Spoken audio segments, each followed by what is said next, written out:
Hi, I'm John Byrne with Poets&Quants. I'm on the campus of the University of Illinois at the Gies College of Business.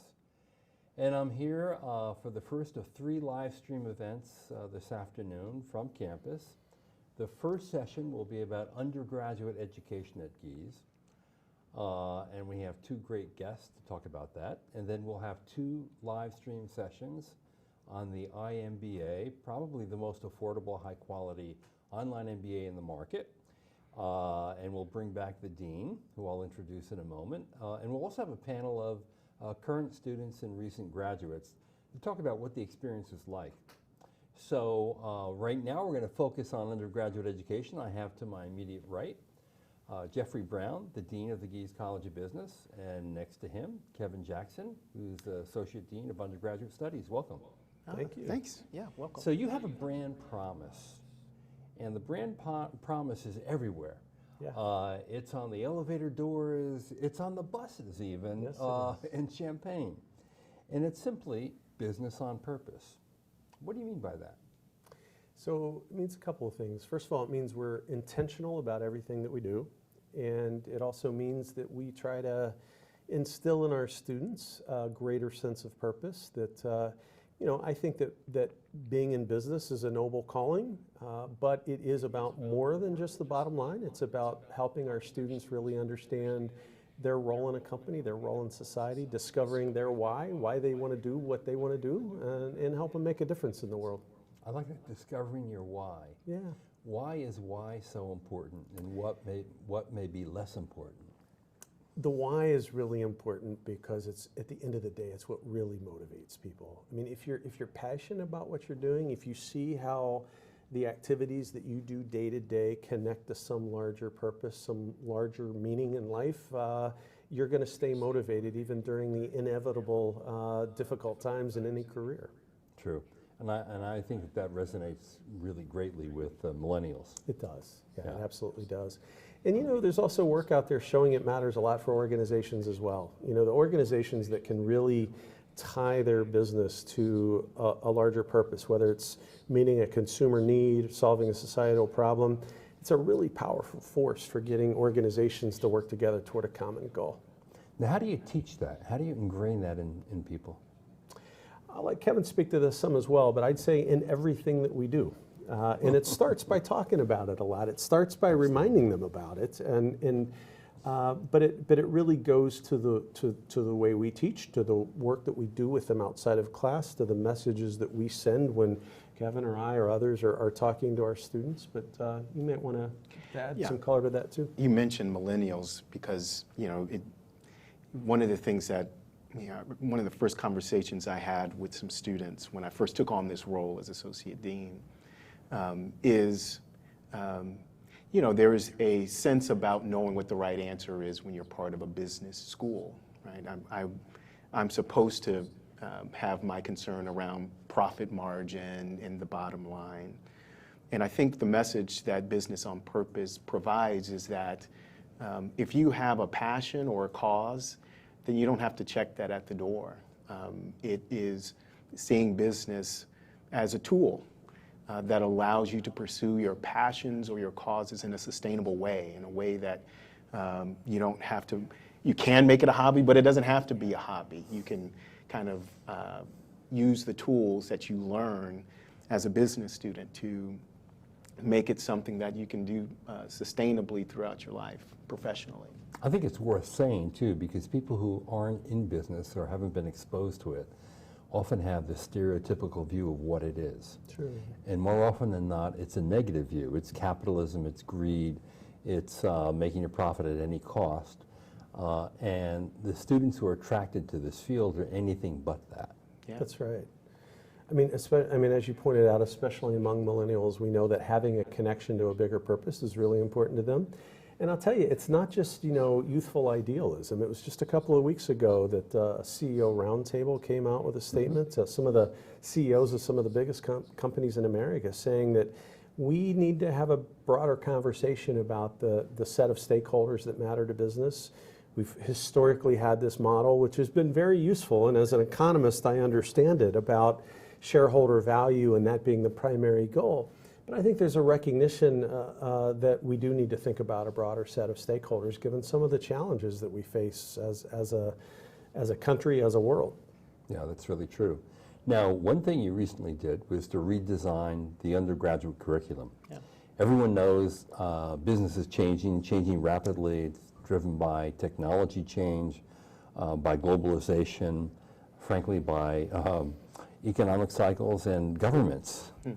So what have you done to the curriculum to bring it up to date?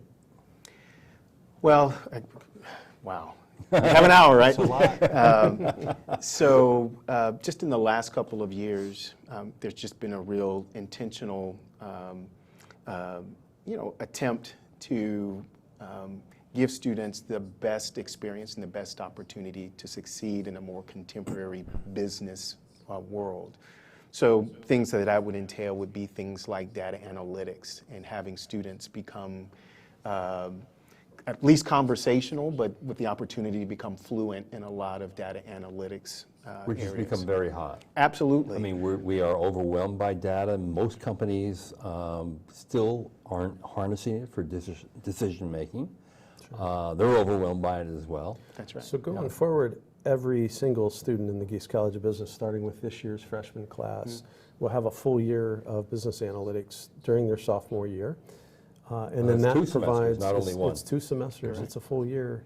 And then having that as a baseline, that then allows our faculty in other areas, whether it's accounting or finance or marketing, to then offer electives that go deeper in marketing analytics or financial analytics. And so it's one of several things we did Yeah. in our undergraduate curriculum. You may want to talk Yeah. about the core Cohorts. courses as well. Yeah, so we've had some, traditionally we've had a first year experience course that all freshmen would take as they come into the college.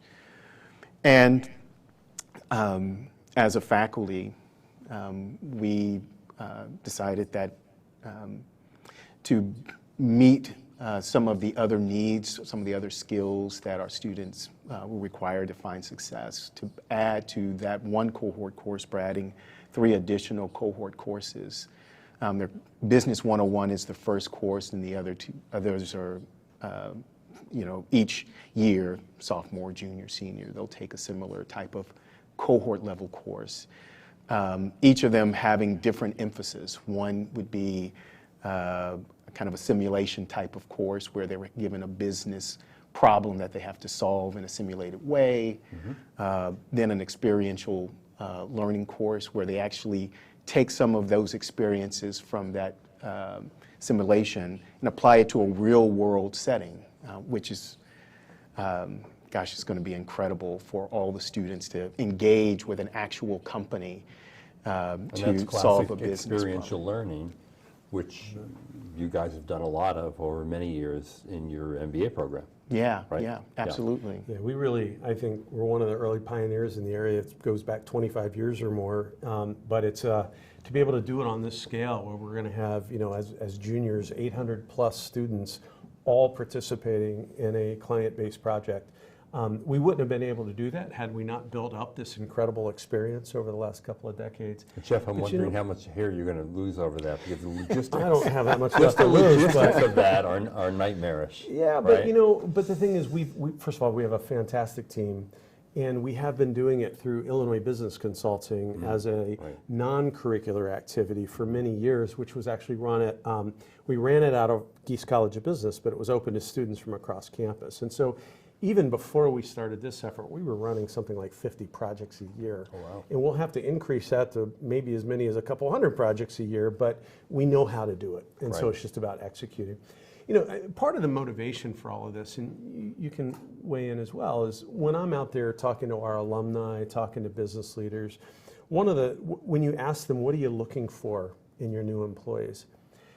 The most common answer I get is not, oh, we need them to know finance or accounting or marketing. If they talk about a skill today, it is data analytics. But what they're usually saying is, we need students who have a certain amount of confidence, a developing sense of business acumen, the ability to communicate, the ability to work in teams, all those things that are sometimes called soft skills, although I don't like that term because they're actually really, really important. And whether it's working in teams on the simulations or working in teams with real client-based projects, what a great opportunity for them to learn that. Gives them each an opportunity to develop leadership skills, to learn to work as a team, how to resolve conflict in a productive way, how to present yourself professionally to a client. Those are really important things that are going to be learned along the way in each of these core classes. And thinking critically, Yeah, you know, absolutely. often, you know, when we think about a skill, often we think about it in terms of being able to answer questions, but being able to ask the right questions. Sometimes you only get that from these types of experiences where it's real time, it's fluid, it's ambiguous, and students are going to have to navigate that. Yeah. And Kevin, you mentioned that Business 101, which is one of the things we're talking about here, is in the freshman year. So I should remind everyone that you have a direct admit program for your undergraduate school, and that on an annual basis you admit 600 students. 200 ultimately transfer in from the university and 100 from outside. That's right. So it's a pretty sizable undergraduate school. Absolutely. Yeah. Yeah, I think at any given time we're up around, you know, between 31 and 3,200 students in total in the undergraduate program. So Business 101, let's just take that for a moment. What are you going to teach me? Is it professional responsibility? Is that part of it? Yes, but it's helping you define what that is. Yeah. Where we think of professional responsibility, I think it's often easy to boil it down to the things you shouldn't do. But professional responsibility is also about things that you should do as a professional, as a person, and how you engage with the company, the organization that you serve, but also how you engage with the community that you serve. So helping students grow a kind of a broader perspective with what should be a goal in the business enterprise. Yeah. So right there, you're talking about stakeholder orientation as opposed to a shareholder orientation. Yeah, and in my view, I would say it's in addition to a shareholder orientation. I love the Business 101 program. It's not quite as clean as I'm going to portray it, but you can think of there being 3 parts to the course. And the first part is we're not telling people what values they should have or how to live their lives, but we're helping them articulate what's important to them. And the second part of the course is a lot about thinking about the values of an organization and an organization's responsibility and so forth, and in some cases how their values match up with that, because that idea of having a fit is really important for employee satisfaction and motivation and performance going forward. And then the final part of the course is really, really thinking about very broadly the idea of stakeholders and thinking about the role in society. And so, you know, we've had them do poverty simulations and all kinds of things just to give them a sense about the bigger world in which they live, the way that businesses can productively and positively help impact societal problems while making money along the way. Now, how did this actually get developed out of the curriculum review?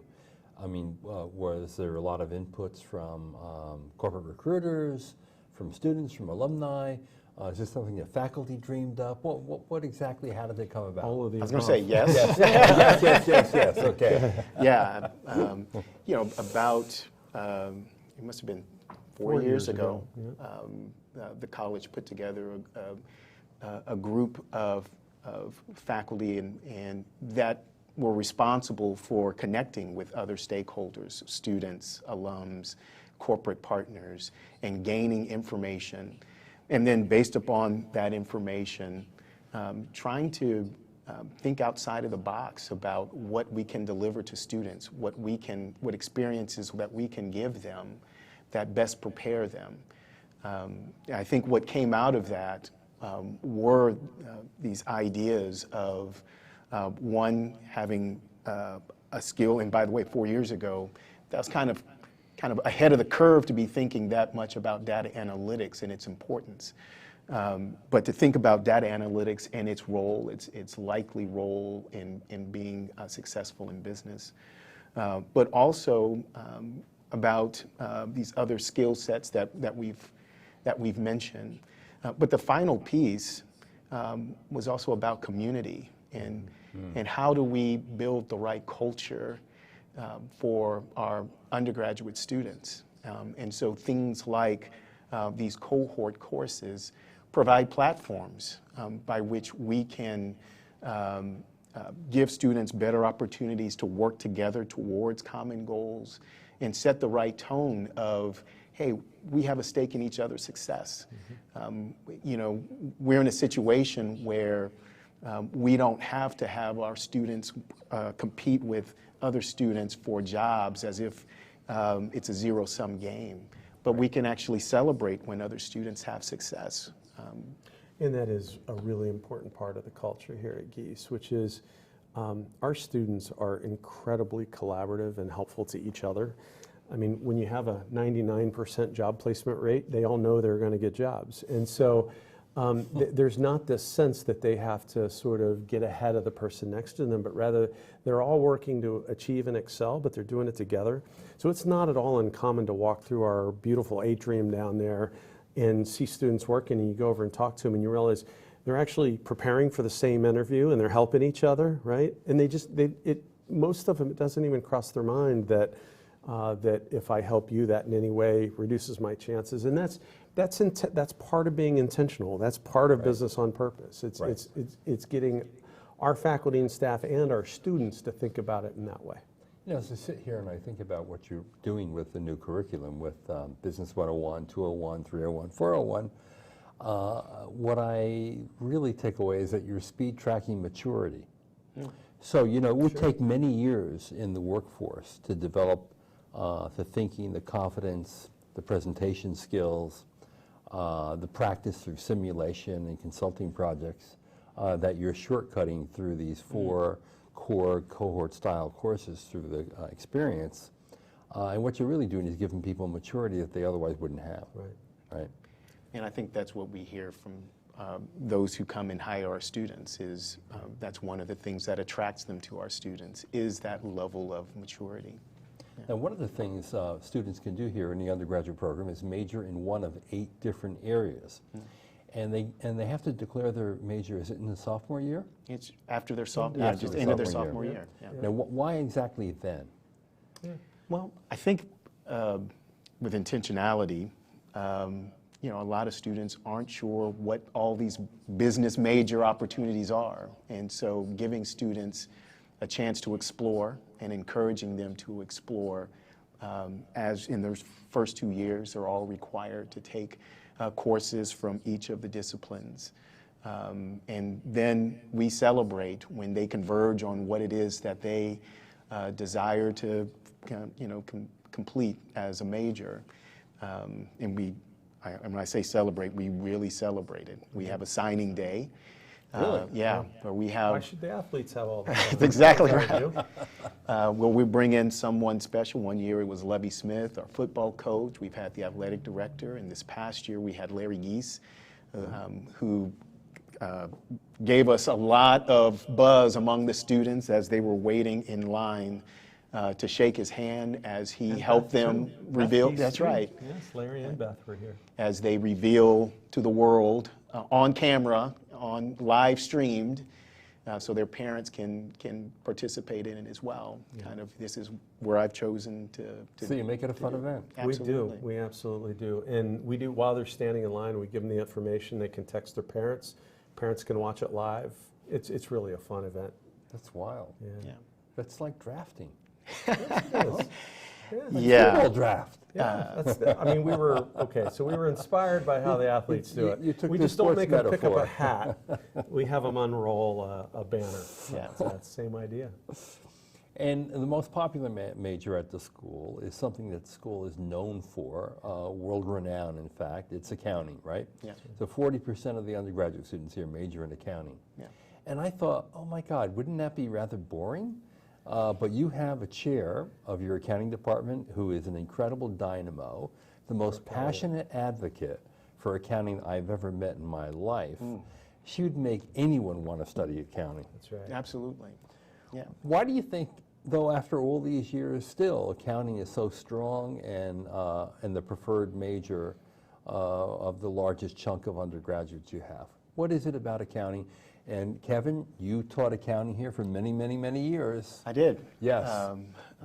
I think there's a couple things to consider. One is that, I think in some ways your reputation precedes yourself. And so there are some students who come to Gies College of Business because of the accounting program. And so that gives us, that's one reason why that proportion may be as large. But I also think, as you mentioned with Brooke, I mean, what we've talked about, what we've kind of described as kind of a culture of innovation and being cutting edge, I think that holds true for our individual discipline, our academic units. And accountancy is no different. It's set apart, again, being a front runner in the data analytics space. We have a fantastic fifth-year accounting option that gives students the ability to concentrate in data analytics, to pursue data analytics with more rigor. And we also, practically, that placement rate of 99% isn't lost on the accounting field as well. We have a large presence of accounting firms that come and mentor our students and attend to them. And so I think there's several reasons why it's. I love what Brooke says. I just want to get this out, okay? Please. She says, we don't train accountants, we create leaders. Yeah, and if that's you love exactly right. capitalism, you'll love accounting because it's the language of It's capitalism the and language of business. Yeah, right. it is. Yeah. And it really goes back a long way. I mean, if you think about it, this right here, where we are today in this college, is where the academic accounting profession was really built, all the way from the very beginning. And some of the early leaders in the field were on the faculty here. The textbooks that were used for many decades, the authors were faculty here. We have leaders at all of the major public accounting firms. We're one of the top couple of sources for Fortune 500 CFOs.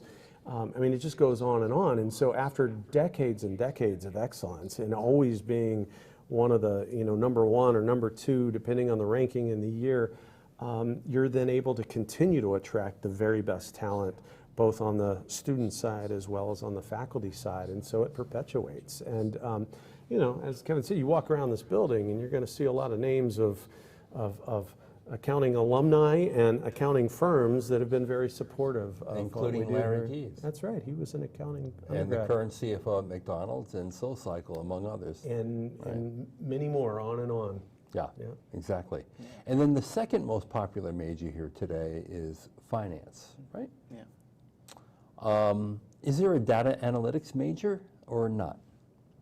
There's not a data analytics major per se. I think that the approach that we've taken with data analytics has been to kind of instill that in all the spaces, all the different disciplines. There is an information systems major that is a little different than data analytics. And that's another strength of the school. It Yeah. is. Yeah. So let me, the way I think about business analytics or data analytics is it's a really powerful set of tools, but it's most powerful when it is applied to a particular type of problem or business discipline. So we're integrating it into every one of our majors.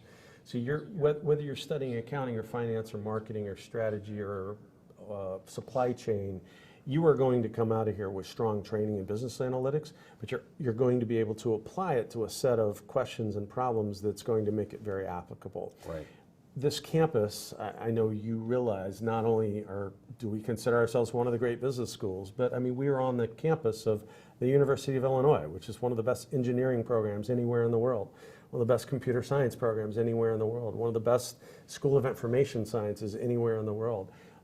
You just look across at the breadth and depth in the space, and that's something we can really leverage. So any student that wants to study data analytics has an embarrassment of riches when they come here, but we've decided to, our approach is to have them choose another major, and then Right. they can go as deep as they want methodologically. Great. Another thing that I think reflects on the culture is in the fall of last year, you launched a Living and Learning Center, a community. Talk a little bit about that. Why and what does it really do, and why is it a new attraction for students?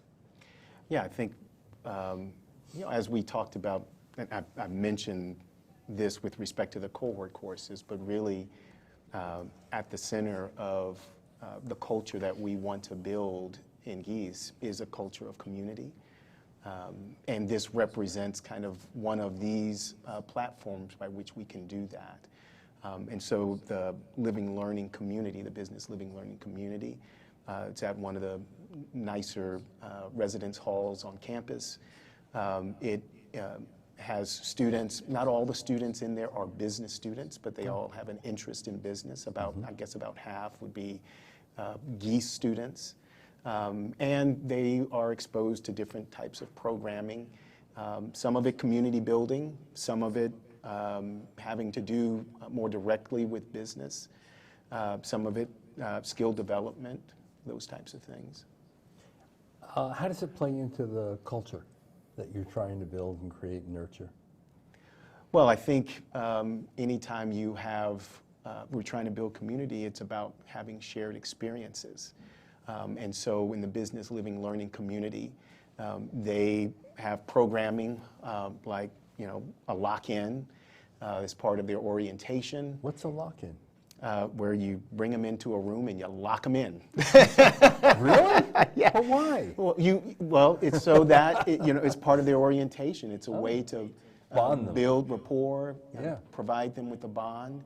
It's a way for them to share what they hope to get out of becoming kind of a Gies student, Yeah. or even different ways in which they view business.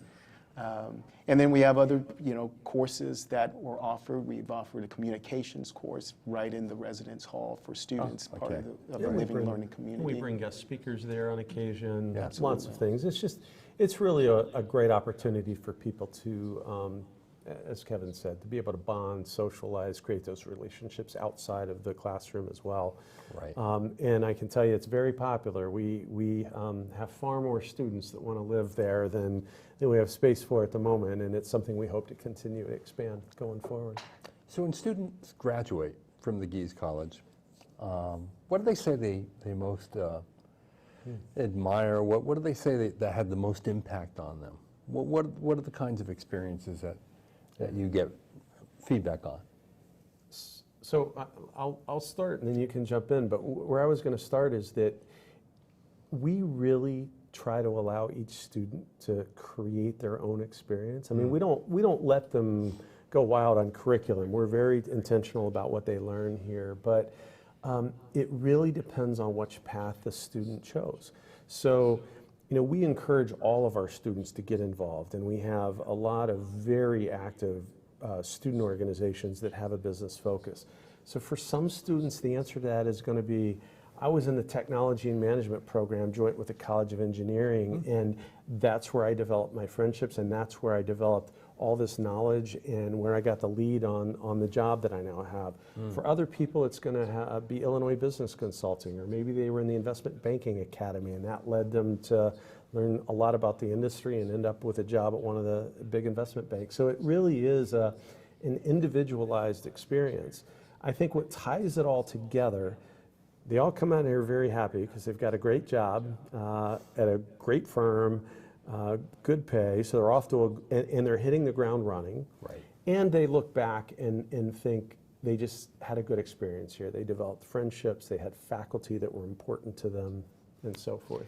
I think I would add a couple of things. Yeah. One is that I think as far as experiences, I think study abroad, the opportunities that students have had when they've traveled abroad, and we've taken groups of students to Brazil, to South Africa, to Israel, and New Zealand. I mean, and students in those settings have all kind of raved about how it helped them see the world in a new way.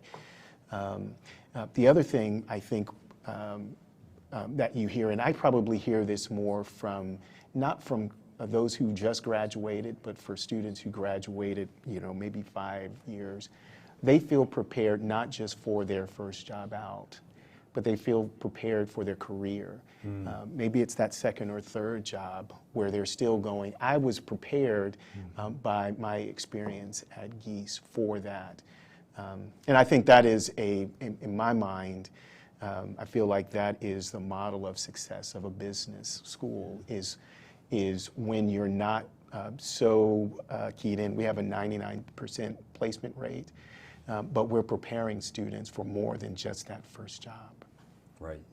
I imagine a good reason for that 99% success rate is you are converting a lot of internship opportunities into full-time offers. I'm sure. So It's one of many right. really important elements. I mean, if you walk through our atrium today, you may have seen literally hundreds of new freshmen lined up. We're, 2-3 weeks into school, and they're all down there working with corporate partners who've sent people to spend the day here to do resume reviews. These are freshmen. They're on campus for just a couple of weeks. We really start working them from day one. And they're gun-ho about it. They are. They're excited. I saw the lines were just waiting in waiting. line. Right. I mean, they were. They're smiling. They're yeah. happy. They're taking the feedback and improving. So we really work with them from day one all the way until they graduate to make sure they're on a path. We have career advisors in addition to academic advisors. There's a plethora of opportunities in terms of companies coming through and speaking on any given day. You've got a number of tables down in our atrium that are full of corporate recruiters that are just talking to students, getting their company's name out. But yes, the internship is clearly a really important path to full-time job. Yeah. Now, I'm sure that a lot of parents wonder about this, right? Because given the fact that you're a direct admit program, that essentially means that a junior or senior in high school has to know that they want to major in business. And I have to guess that most parents have kids that don't have a clue about what they want to do. And then even if they know they want to major in business, then they come here. But you give them 2 years to decide what major to take. But I'm wondering, what else do you do to help them find their way? Because even if they know and they're directed enough that they want a career in business, whatever that may mean to them, how do you help them choose the path that's right?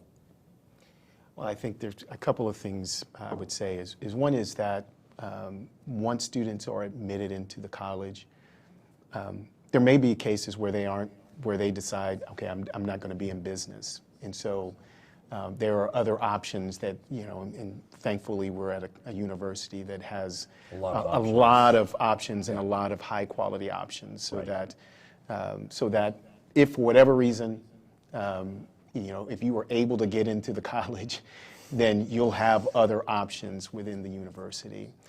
But beyond that, as we talked about, we expose students fairly early on, not just curricularly, but we have our alums and corporate partners who send folks to come and speak to our students about what their jobs are like.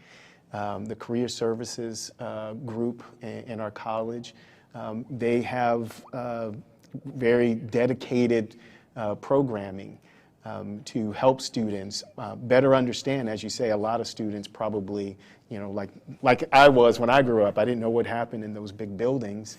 And so there's a great attention given to, hey, let's expose students, let them know what type of jobs are attached to these different majors and those types of things.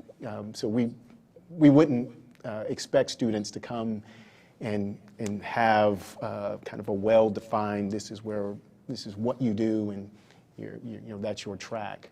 And to your point in your introductory remarks, by the time we graduate seniors, I'd say just a little under a third of the class actually came in as transfers from either other units on campus or from off campus. So there is a path for the student who comes here and just is undeclared major, or starts in engineering, decides they want to do business, or starts in English and wants to do business. We do have those opportunities to apply to transfer into Gies. Right. The other thing you just started is an undergraduate success lab. Yeah. Now, what's that all about? I'm really excited about it, first off. Kevin, is this your baby? I wouldn't say it's my baby. I would say He's very passionate about it, as we all are, but he really has taken a great lead on this. I really think that we are stewards of the students that come into Gies College of Business, and I think we take that seriously, and we're ready and prepared and happy to invest in that stewardship role. We have students that may not have had an opportunity to, have exposure to what the college provides, what the obstacles they're likely to face, and we want to make sure that each student has their best chance to succeed in our college. So the Success Lab represents kind of that commitment where one, we count it as the first place where students can go if they have a question, a concern, or something that they need help with. So if they have, whether it's a financial crisis and they need to learn about our emergency scholarships for those who are kind of have financial emergencies, they can learn about that. They can go into the Success Lab and say, here's my plight. What options do I have? What are some resources? So the Success Lab plays a role in helping students find the resources that they need, whether it's financial, whether it's emotional or psychological. We now, just this year, we have a licensed counselor who resides in our space, or curricular. We have, in that Success Lab space, we have peer advisors, we have peer tutors, we have seminars. It really, again, is another one of these examples of how we do community here, how we have a stake in each other's success. Students are the ones that are overseeing many of the goings-on in the Success Lab, and we've trained them and given them ideas. Upperclassmen, but doesn't necessarily need to be upperclassmen, but being trained to know about the resources and the ways in which we can support students in a way that matters to them. So really excited about it, because it really, as I think about, as in the undergraduate space, like the two kind of North Stars for what we try to accomplish, given what we have influence over. Right. It's about community and access. And the Success Lab really touches both of those in ways that is very gratifying for someone who values the success of the students. It almost sounds like an Apple Genius bar for humans. You bring whatever problem you have, instead of bringing your iPhone, you bring yourself. Yeah. You bring yourself, absolutely. But instead of relying on technology, you get a real human there to help you. Indeed. Yeah. And I'm imagining that you probably had a number of these services, but they were spread out all over the place. Absolutely. And maybe more difficult to find and access. Right. By having it in one place, it's sort of the central control command. That's right. Just go there and get it done. This is where you start, and we may kind of send you to a different place or provide you with some information about a different resource, but at least you know where you can start. Going to college is often an anxiety-ridden journey, not only for students who are going away from home for often the first time in their lives, but even for the parents who wave goodbye to their kids. And I'm sure you've seen many tears outside dorm rooms on the campus over many years when parents drop off their kids for the first time. What can you say to ease the anxiety of both the student and the parent? What advice do you have for people who are taking this journey to sort of calm their nerves and to kind of transfer this fear of the unknown into this embrace of one of the most exciting opportunities in their life? Yeah. What do you say? I think one thing you say is that they're cared for, that there's been intentionality about all the things that we've planned for that student. But the second thing I would say is that you may be dropping them off, but you're not out of the loop. Because we intend to communicate with parents and give them a sense about what's going on in their students' life and their time here at Gies. We send out regular newsletters to the parents who can learn and get information about midterms are coming up. Here's how you might talk to your student. Maybe it's time to send a care package, those types of things. So we care about them, and they're not meant to be kind of just on-looking. They're part of the community as well. Yeah. And we do, both at the college level as well as the university as a whole, there's lots of communication to parents. There's Facebook parent groups that people ask all kinds of questions on.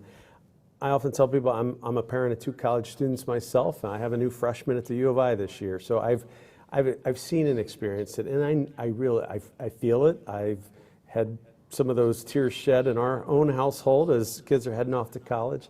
But I think what you're hearing today and what you're seeing when you walk around is the people here really, really care. We wake up every day motivated by concern for our students' well-being, concerns for their education, concerns for their future well-being, and so this is a pretty great environment for a student to be on that fast track to maturity, as you pointed out, but in a way that's safe and where they can take some risks and fail as well as succeed and learn from it and come out at the end of it, really ready to go out into the world and do great things. So for someone who's interested in an undergraduate education at Gies, what advice do you have for them? So someone who is still in high school? Yeah. Yeah. So, be authentic about your interests and about how you portray yourself in the admissions process. We do look at grades and test scores, but we look at a lot of other things too. And what we're really looking for are students who have demonstrated a commitment to something that could be anything from playing high school sports to being in the Boy Scouts to volunteering to being involved in a religious organization. We're looking for students that are not just spending their time sitting in a library, but are out trying to make a difference in the world. And that's because you know that when they come here, they'll contribute to your culture, right? In part. And because it's the skills they develop by doing that that are going to make them effective in the business world when they leave. Yeah. I think the only thing I would add is if a student is not yet used to new things, experience new things, grow in your openness to new things. We have a lot of students from a lot of different backgrounds, and that's what makes us strong and can make our experience a transformative experience if you allow yourself as a student to be open to meeting new people who come from kind of different backgrounds and different cultures. You can put yourself in a position to have a really, not only a rich experience, but as you said, to be in a position to contribute to the community as well. And, If I could add one other thing, I think it's important because we do have an important focus on access, both as a college and as a university. We're a public land-grant institution. And I would tell anyone that's watching this, if you're interested in coming to Gies, apply. Don't assume that financial reasons or others won't allow you to come. We as a campus recently unveiled something called Illinois Commitment, and if you're an in-state Illinois student and you are accepted here and your income is below the median income in the state, you come tuition free. So we're making some important financial commitments as well to make it possible for people to come here and access the great education we have. So really it's work hard, get involved, be authentic, be open to new experiences, and above all, apply. and come visit. And come visit. I think you need to come and you need to touch and feel the culture, the atmosphere, have lunch with some students, sit in the class, be a fly on the wall, talk to people, get a sense for what it's going to be like before That's you right. come. And I would encourage them not just to visit here, but to visit a number of different places because, you know, at the end of the day, it often just comes down to students get sort of a gut feel about where they feel most at home and most comfortable. And I always tell them, listen to that gut, right? I mean, even if they decide, well, look, I really want to go to a different type of institution, that's fine. But making those college visits and meeting with students, meeting with faculty is really an important part of the process. Jeff, thank you. Kevin, thanks very much. you. Thank you, John. Business with a Purpose at the Gies College of Business on the campus of the University of Illinois. This is John Byrne with Poets and Quants. Thanks for watching.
Hi, I'm John Byrne with Poets&Quants. I'm back on the campus at the University of Illinois, the Gies College of Business, and we are going to start our second live stream on something that I think a lot of people are interested in, the iMBA. Now, what is the iMBA? It's obviously an online MBA program. It was started 3.5 years ago with just a little over 100 students. This fall, there will be over 2,500 students enrolled in this program. And here's the secret sauce. It's one of the most disruptive higher education products to hit the market in some time. $22,000 for an online MBA of high quality and high engagement. How do they do it? We will find out. With me today is Dean of the Gies College of Business, Jeffrey Brown. Welcome. And next to Jeffrey, on his right, is the mastermind behind the program. He deals with the nitty-gritty of making sure it happens and deals with the problems when there are some kinks here and there.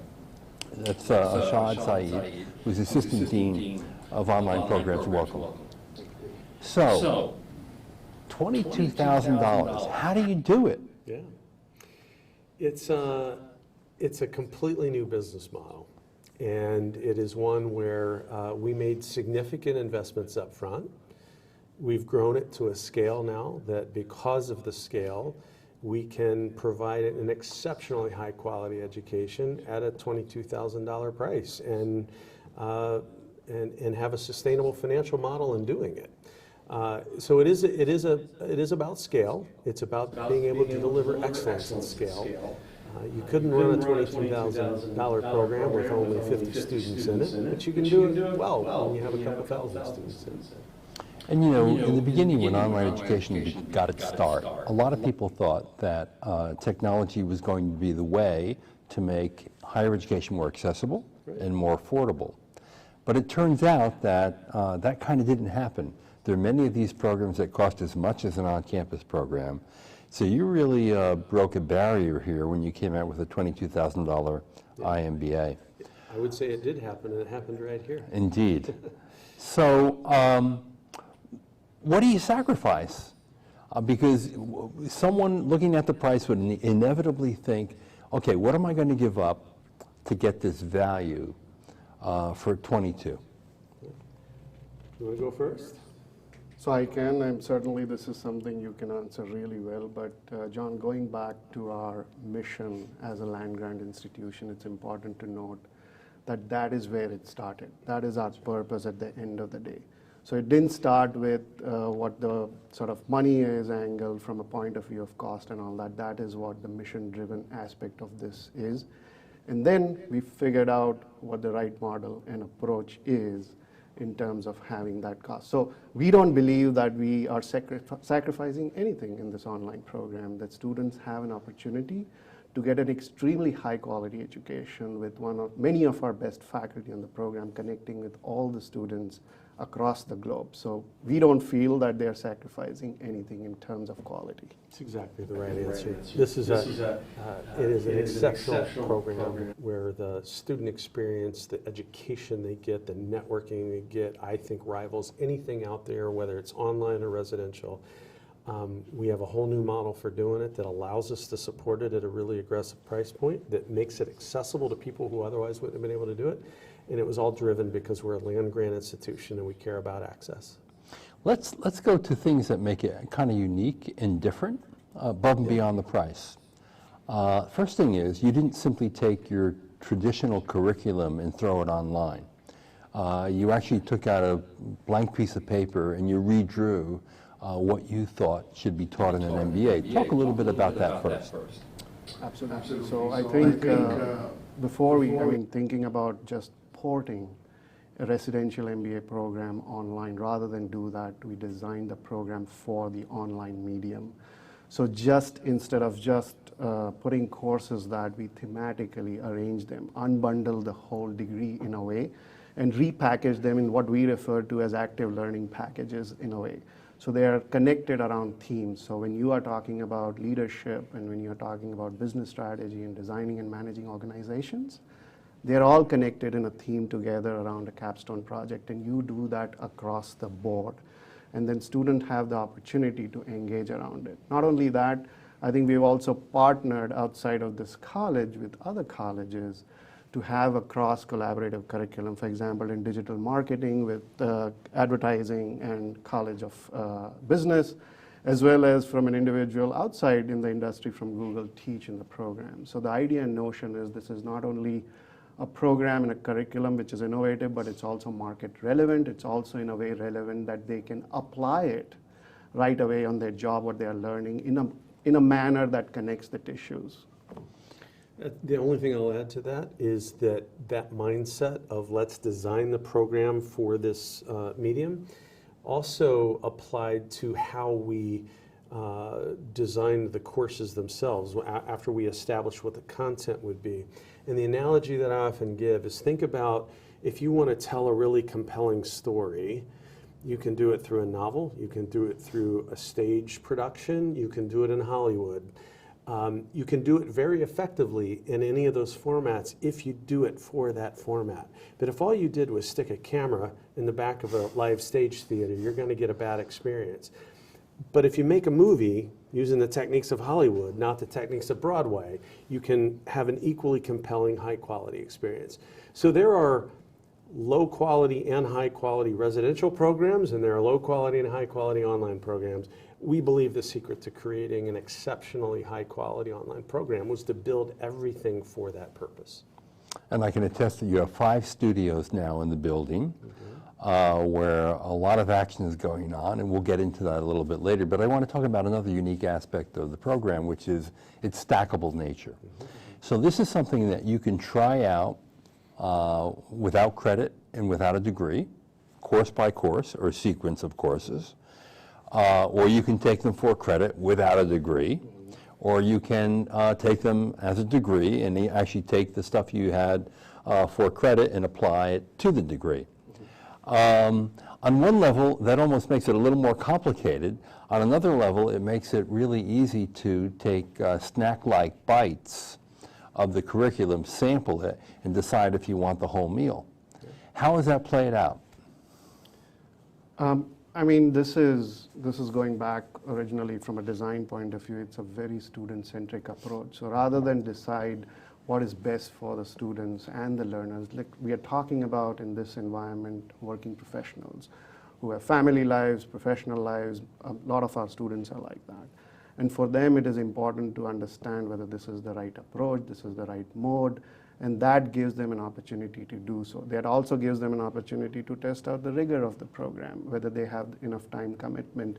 And on top of that, it also gives them an opportunity to, if you already have a degree or a credential, there are a lot of newer content coming in place, like emerging technologies in business, including healthcare innovation, things like that, digital marketing. They can combine that with other credentials they already have. And if they ever get interested in one of our programs and degree programs, they apply. If they get admitted, all of that drives into it. It really, this whole program was about breaking down barriers, right? So we lowered the price substantially. We made it possible for people to continue working full-time and build this around their lives.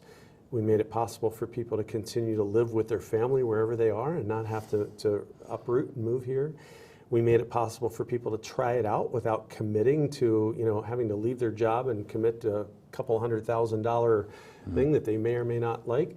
We've also made it possible for some students who have gone out into the world and been extraordinarily successful, despite the fact that maybe they, a lot of our students have very impressive undergraduate credentials, but sometimes you find somebody who wasn't the best student as an undergrad, but they found their way later in life and have gone on to be a very successful professional. And if we have concerns about their academic acumen, we can say, you know what, go try out 1 or 2 of our courses. And if you do well in them, then it's another path through which you can demonstrate your ability to be successful in our program. In that sense, it almost acts like a little admissions test or requirement.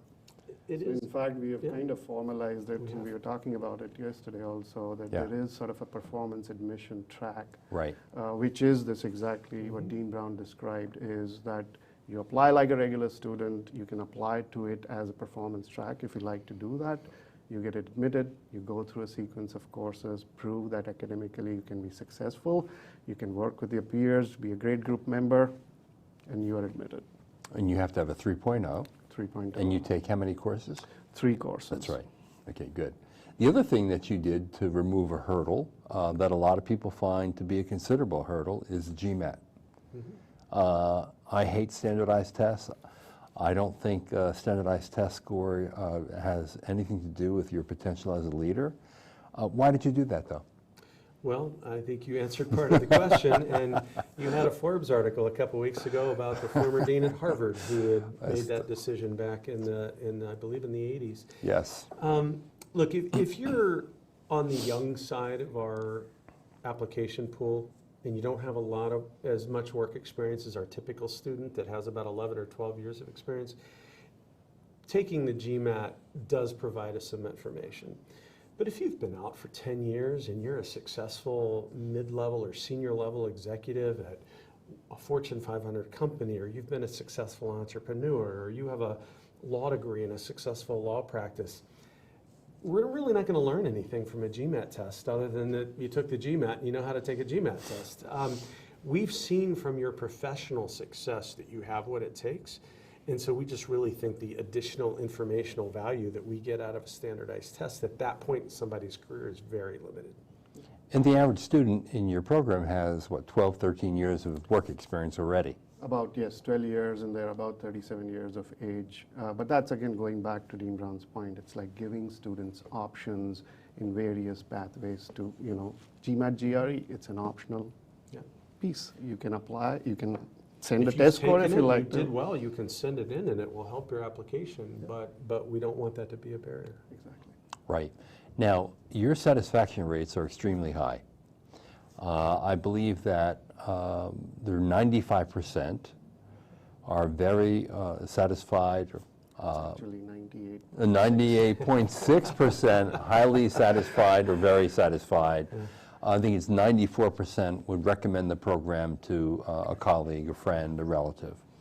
Why don't you participate in these rankings where they survey students, because you know you're going to do really well, including our ranking on online programs, because you already know your students are going to go rah rah. You would rate really highly. Yeah. So let me just say, we haven't ruled out the possibility of participating in rankings in the future, but as we talked about in the undergrad section, we try to be very intentional about everything we do here. And when we first created this program, we did not create it around the idea of how do we maximize rankings. We really created it to reduce barriers, have a student focus, have a program that we could be really proud of, was consistent with our mission. And what we've done is very different from anything that's ever been done before. Mm-hmm. And so, part of the general concern we have about rankings is we fundamentally believe we have the best online program and the highest value online program anywhere in the world. We don't need a ranking to tell us that. Having said that, we recognize that rankings are important to a lot of students, and there's very few students applying to MBA programs that haven't gone to the Poets&Quants website and done their research, and so we're having a look at it. The thing is what we're doing in so many ways is so different from other programs out there, and rankings, any methodology sort of has to take a stand on what it's going to measure and what it's not going to measure. And it's a little bit like, we build a high-performance sports car. We build a Tesla that by the way, we're selling at the price of a Hyundai, and someone is asking us to be rated on the basis of, heavy-duty trucks, and I'm exaggerating a bit. Sure. And we just want to make sure that before we make a decision to enter into the rankings that we feel that they're measuring the things that are important to us. Yeah. That's all. I mean, my sense of it is that wherever you rank, I'm sure you'll be in the top 10, and it's inconsequential whether you're whatever number it is, because the cost-benefit analysis on a degree, it's unbelievable, is so high, right. And in comparison with other programs, some of which are in 6 figures, as we know, it's an unquestionable value. Absolutely. Yeah. I think we haven't ruled out that we might participate someday down the road, so stay tuned. I don't think viewers and anybody else should forget that at the end of the day, this is an institution that is a premier institution, both University of Illinois Urbana-Champaign as well as Gies College of Business. 150 years at the institutional level, and at the college level, 100 years. Sustained excellence, so that also matters. Absolutely. I mean, whether we participate in the rankings or not, you're absolutely right. I mean, we're one of the great public research universities Right. anywhere in the world. Exactly.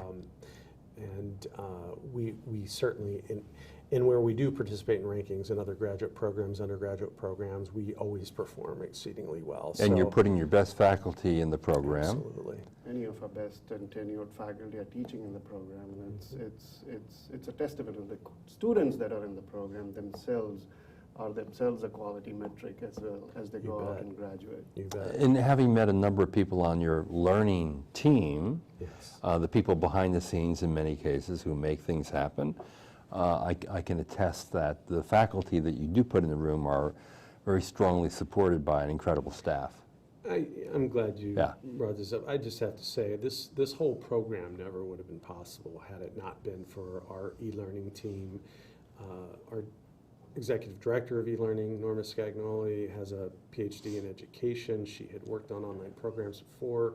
She, Arshad, John Tubbs, who leads our media team, the whole staff there, our instructional designers. It is one of the most impressive groups of professionals that I've ever worked with in any setting. And it really is because of the expertise, the passion, the desire, the belief in the mission that we've been able to make this all possible. Because, you know, this is, doing online education is different from what we've done for 100 years in this college. And faculty wouldn't have been able to figure it out on their own. They needed that support and the knowledge and the training that came with that. And that it's really an exceptional group. Yeah. And we have to evolve as a team also. This is a 24/7 environment, you know, that we have to be focused on. So heavy investment from the institution and the college and the support in infrastructure as well. Exactly. Now, currently, roughly 3 to 5% of all the degrees conferred in America today are online. It's a very small percentage, really. And there's no doubt that that's going to grow and grow fairly rapidly. And already in the online MBA space, there's incredible competition. I think there are well over 300 online MBA programs in the U.S. alone. And every month there seems to be another school coming into the market. How are you going to keep the program ahead of everyone else and differentiate it? By constantly staying focused on being the best, on innovating, on a spirit of continuous improvement, and by really kind of scanning the horizon and always looking ahead at what's coming next and what can we do differently and better. Whether it's on the technology front, where we are already sitting here today looking at technologies that are at best a few years out on the market, and just starting to think about how might that affect the environment that we're in. How might we incorporate it when the time comes? Like Maybe virtual expand a reality. little. Virtual reality, any number of things. If you look down the road far enough, you can get into all kinds of creative things. That's part of it. Yeah. That's a big part of it. And I know, I mean, you spend every day thinking about these issues. I mean, I go back to like the overall value proposition for a long time with the MBA degree has ended up being defined, physically on a campus with this 6-figure sort of cost, and we've kind of gone beyond just the online technology to remove the barrier around stackability, around cost.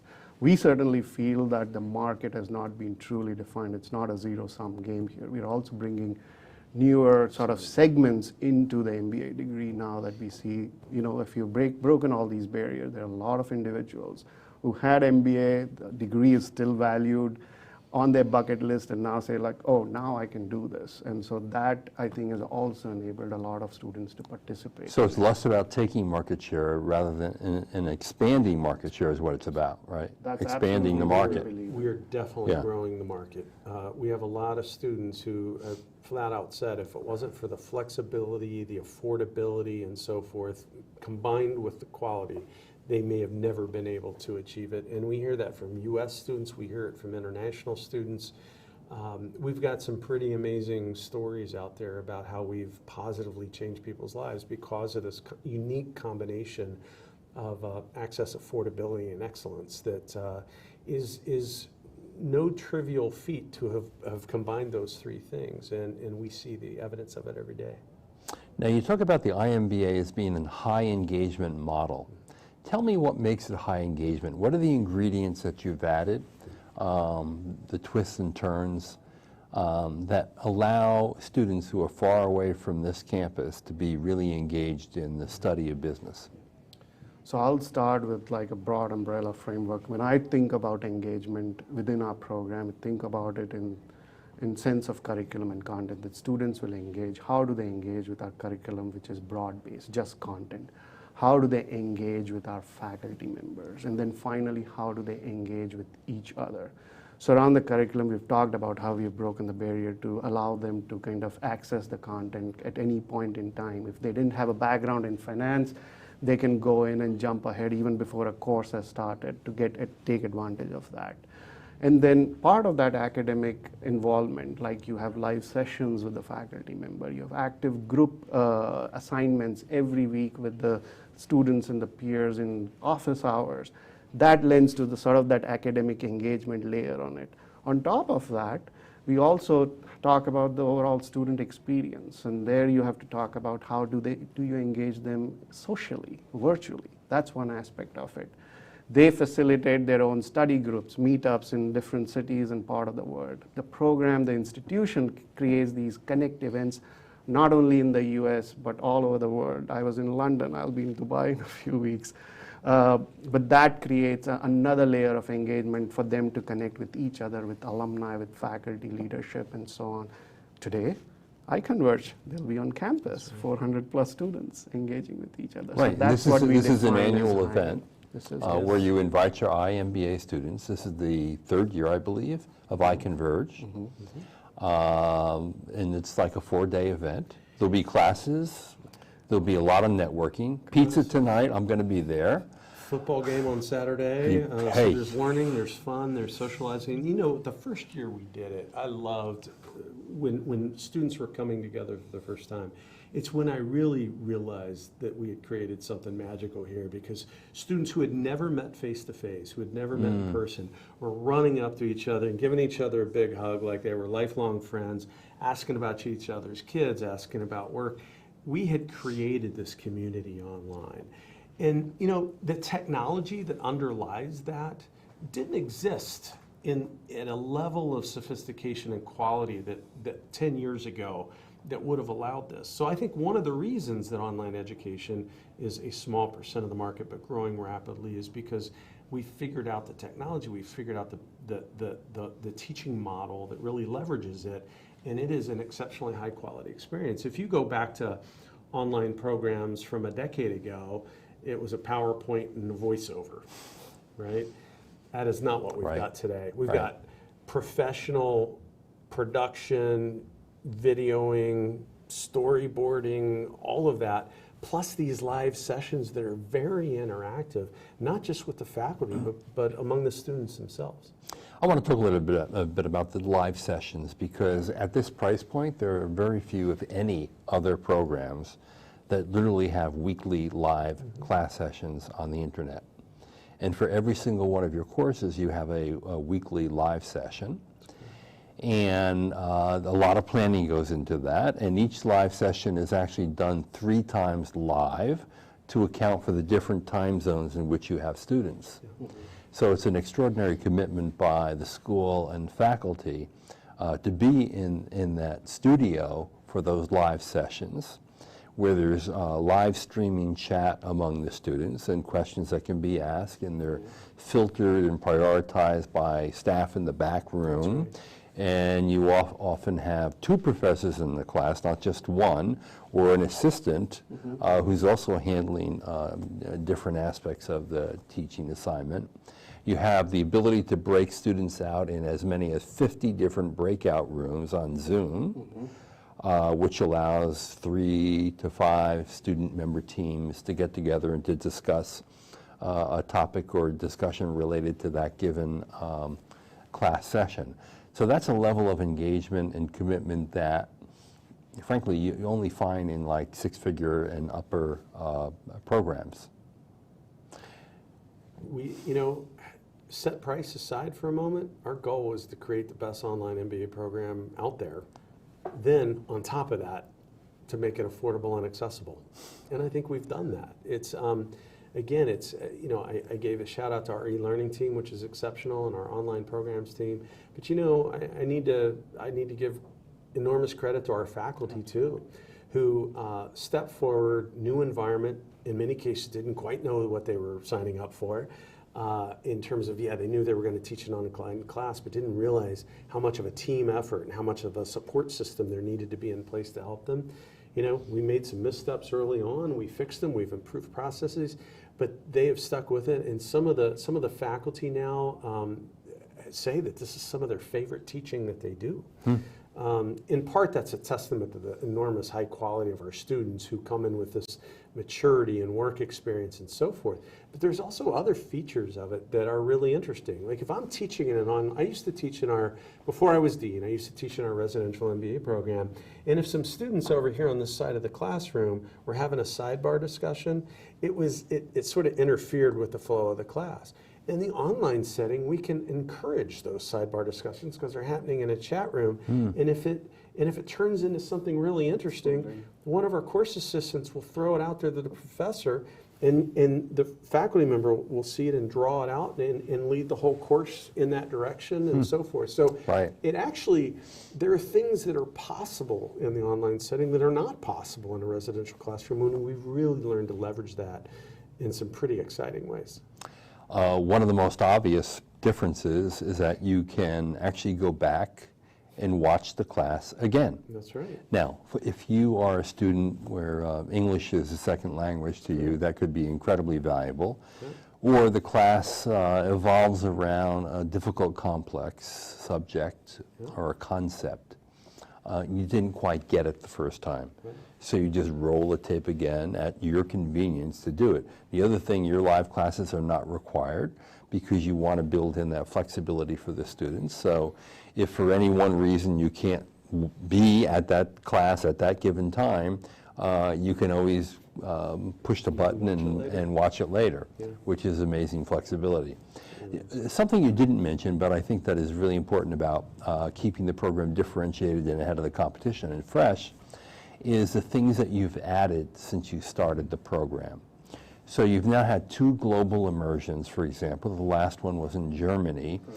Talk a little bit about what students do there. So, we have noticed in particular, and perhaps it happens at other institutions as well, that our online students are so hungry for the academic piece of it, is that we've focused a lot on the academic side on these immersions. So when they go to these countries, they focus on the macroeconomic aspect of it, not only of the country, but of the region, and then focus on company visits, learning around that. And then we have an academic lead there talking about how to connect the dots around sort of what they've learned across the program, and then there's the cultural aspect to it also attached to it. So it's a 10-day visit in these global immersions where they not only connect with each other, they connect around academics in a different country, in a different environment, learning from business, but also have these networking opportunities with alumni in these countries and current students. So that's a good mix of engagement as an option that is available to students, because part of it is also rolled into the curriculum around our capstone project. So they also get some of that experiential component in an online setting, but those who desire to get an experience in a physical environment, that exists now. And in a month, we are going to roll in a micro immersion in LA around the sort of electric vehicles and how it's impacting the energy industry. And so that's another layer that we are adding for students to experience, whether they are regionally focused around an industry or on a more macro level in a country level. So we're doing lots of other things too. We're rolling out a new sort of professional development, career development platform this year to help those students and alumni that are many of our students are really just trying to enhance their skill set in their current career, but we do have some that are looking to change jobs, change careers. This is meant to support that. We are, I travel a lot as a dean to meet with alumni. When we have alumni events all around the country and around the world, we let our online students know about it. And I've had instances where we've had more online students show up than we have alumni. Not that we didn't have a good crowd of alumni, but that a lot of the online students showed up. And so that's a really neat opportunity for our online students and our alumni from all our traditional undergrad, grad programs to really come together. And you know what, we always want to continue to improve. And so, you know, once we get these things rolled out successfully, we'll be on to the next things. Our goal is to just continue to make this program better and better every year. And I should point out, you have had 2 global immersions in the past year. You're doubling that this year to go to 4. You're rolling out the domestic mini immersions. You'll do a number of them in different cities this year. One thing I like about this is that it's not required. You don't have to go. And if you do go, you pay an additional fee. It's not exorbitant. I mean, for your global immersion, what was the fee? I mean, it was, you know, $2,500. Yeah, which is not right. onerous really in any meaningful way. And the mini immersions in like LA or what other cities you're going to go to would be even a fraction of that. Correct. Yeah. The goal at the end of the day is, look, this goes back to the whole mission point, right? We are here to enable opportunities for students, and we are wanting to do that as an experience aspect to it. This is not about maximizing profits on our end in any way. So 3.5 years ago you started. As I mentioned before in the opening, you had a little over 100 students. You actually had 114 students. This fall you'll have more than 2,500. They will come from 90 different countries and 47 states, which is mind-blowing, right? How has it grown so fast? Why do you think it's grown so fast? I think people have come to recognize the exceptional value, that there's nothing else like it, that combines this level of excellence, this level of flexibility, and the access through the low price point. And then, you know, our best ambassadors, our best advocates for the program are the students that are in it. And, you know, they tell their coworkers, they tell their colleagues, they talk about it on social media, and that brings in the next crowd of students. It's sort of the closest thing I've seen to the higher ed equivalent of going viral, right? I mean, we've created something truly exceptional, and where I think the value is just unparalleled in business education today. Students, you know, our students are smart, and they know a good deal when they see it. I mean, another part of the program that's very appealing to people is that you can apply immediately what you learn at work, because your students are already employed. I think 20% actually want to switch their careers, but most want to just enhance the careers that they already have. You have a word for that.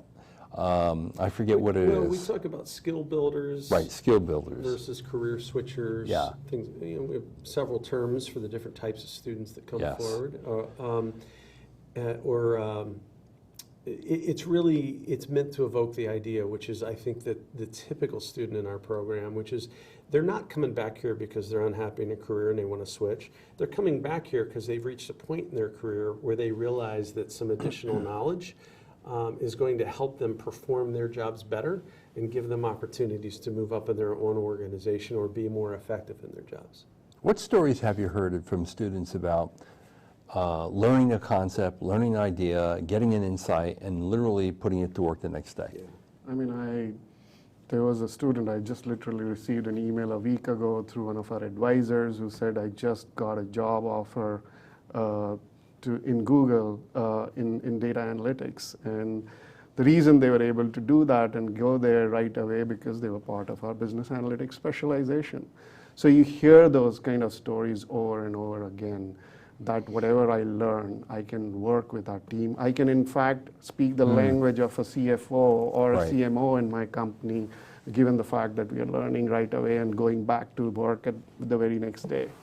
I mean, we've also heard examples of people in their current jobs. They'll talk about present value calculations in their finance class, and then the next day they report back they were in a meeting and there was a discussion about valuation, and they were able to contribute to the conversation in a way that they wouldn't have been able to do 48 hours before. Right, which is pretty powerful. It is. It's amazing. I mean, Dean Emeritus Larry DeBrock, we were just looking, I was looking at some posts that people make in social platform. It's like, I've learned to read the newspaper in a very different, the news in a very different way, because it talks about gas prices at the very beginning, some, articles, and then talks about how it relates to business. And so people talk about those daily connections all the time, not only in their professional lives, but also in their personal lives. Now, what kind of commitment is necessary? We didn't really talk about the format of the program other than you have a live class every week for every course. But how many hours should a student be spending to get the degree? How long does it take? It is a pay-as-you-go kind of thing, and you could speed it up or you could slow it down a little bit. But give us the basic parameters of the degree. So just from a broad flexibility point of view, I think students have about 2 to 3 years in the program. They can select a 2-year degree plan, 2.5 year, or a 3-year. In addition, like I've said before, on a case-by-case basis, we understand that life happens. So if that's the case, then they can go beyond 3 years as well.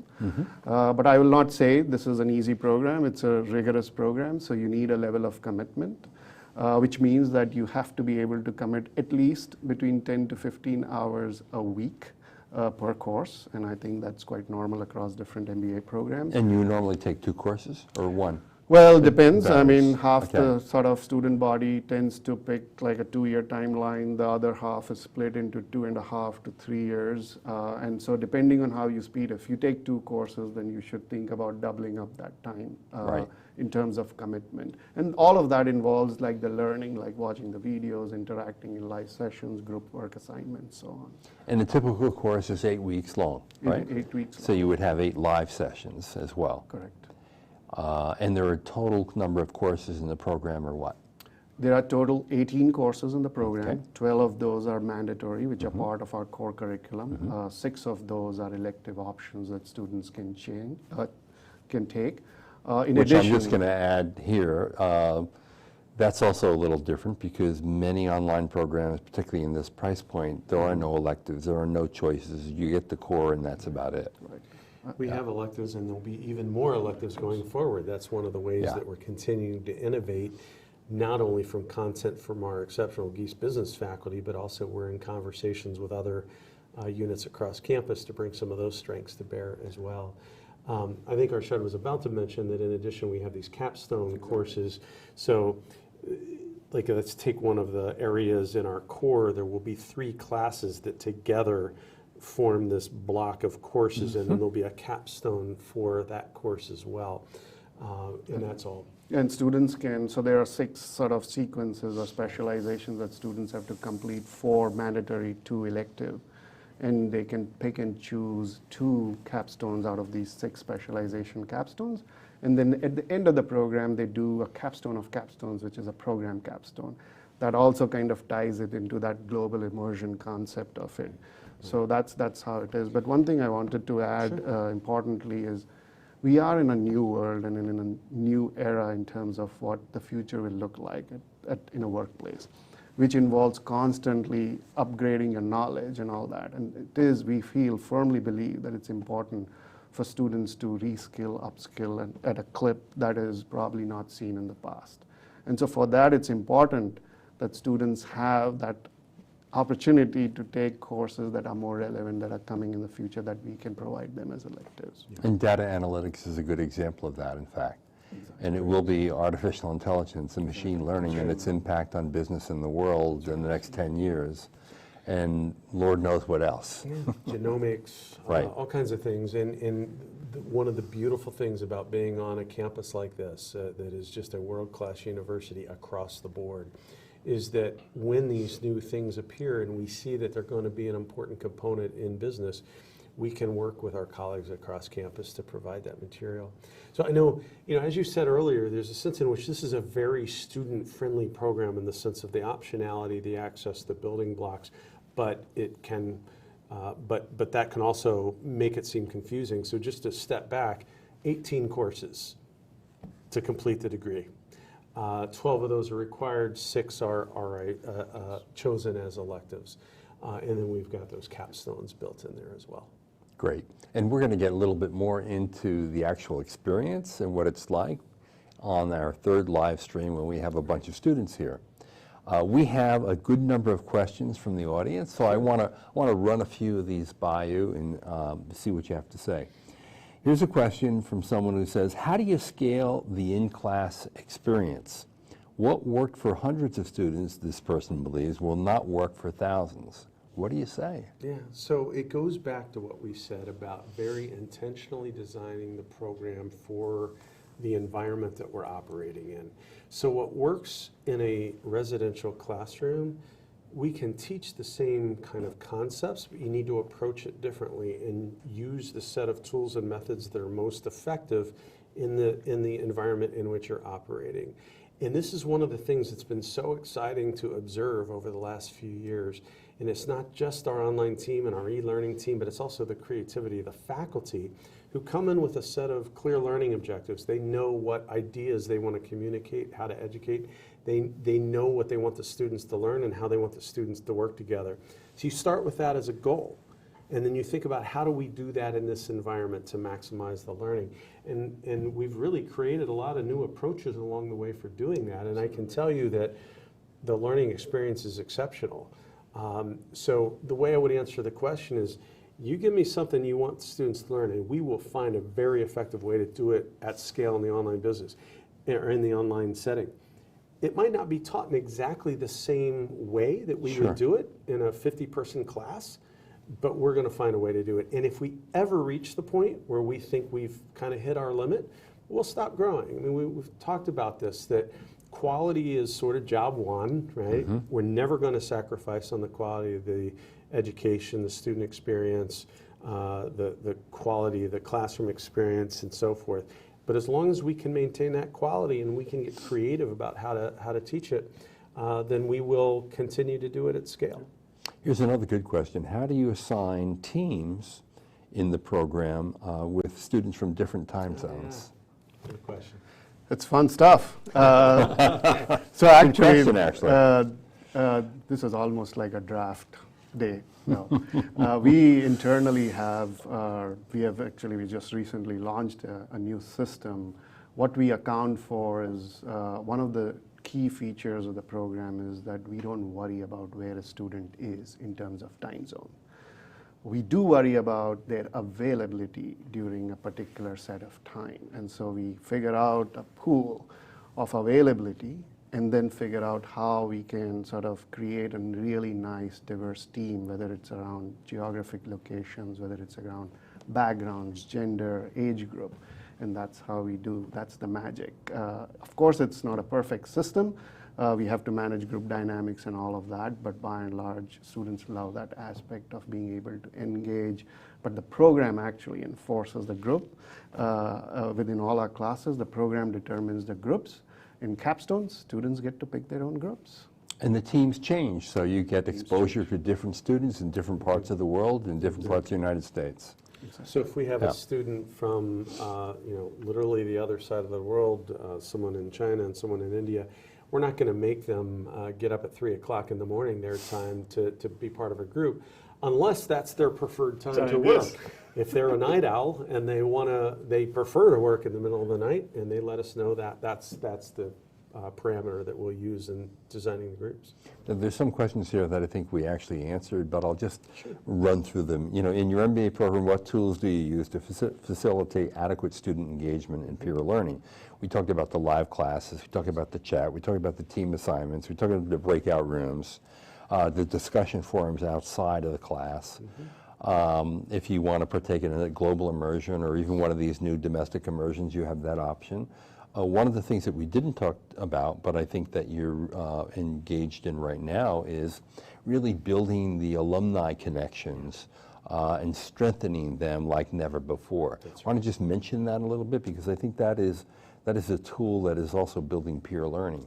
You bet. So one of the great things about our program at Illinois is you're immediately becoming part of a 60,000 plus strong global alumni network of just business graduates from Gies.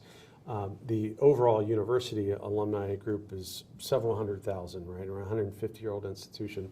But what's really interesting about this is, unlike the undergraduate student that spent 4 years on this campus, most of our online students have been interacting with us primarily through an online setting, except for things like iConverge and immersion weekends.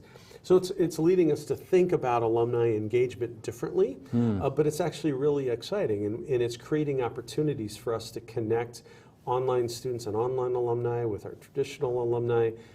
It's causing us to think about how we can use technology to do alumni engagement and networking more effectively, which is going to have positive spillovers for our existing alumni as well.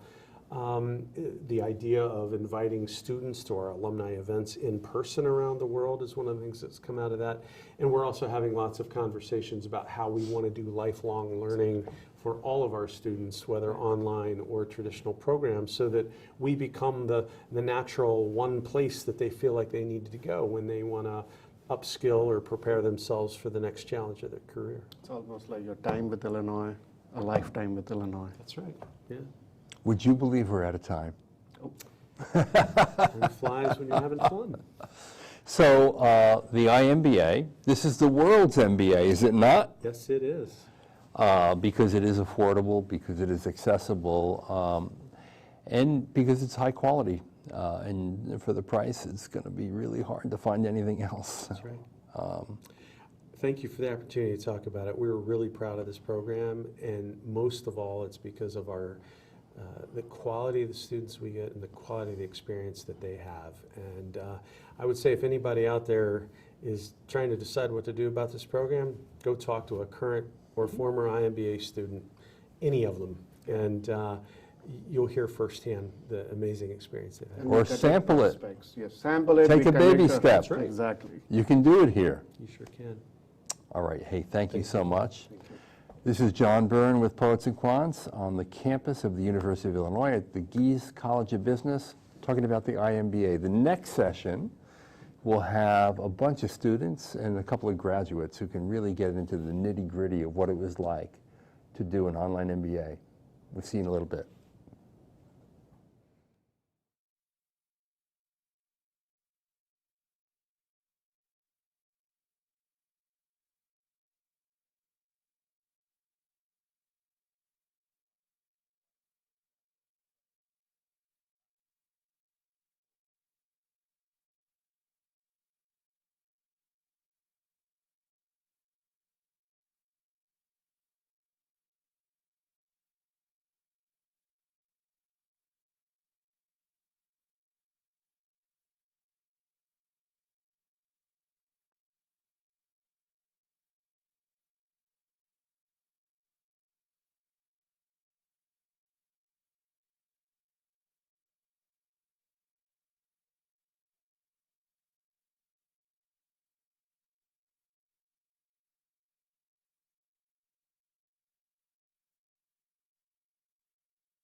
how the sausage is made.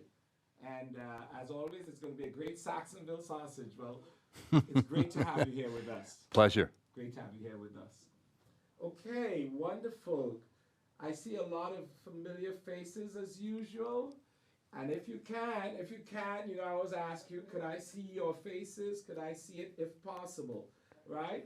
If not, we understand. But as always, I love to see you so I would know what you don't know so I could engage with you. Okay? Could we go to one, please? Could we go to one? Screen one, please. Go to one, please. Okay, wonderful, wonderful. We are joined by my associate instructor, as always, Shabazz Gill. Shabazz is here with me to provide the assistance.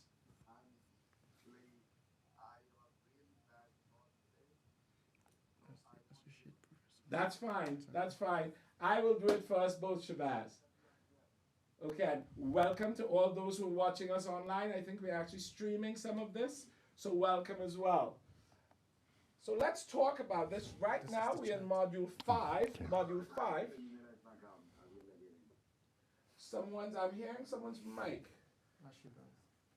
Okay, so in module 5, what will we do today? We'll talk about current business, then we'll talk about positioning, then we'll discuss brand extension. We'll do 2 breakout room assignments, one with positioning and one with brand extension.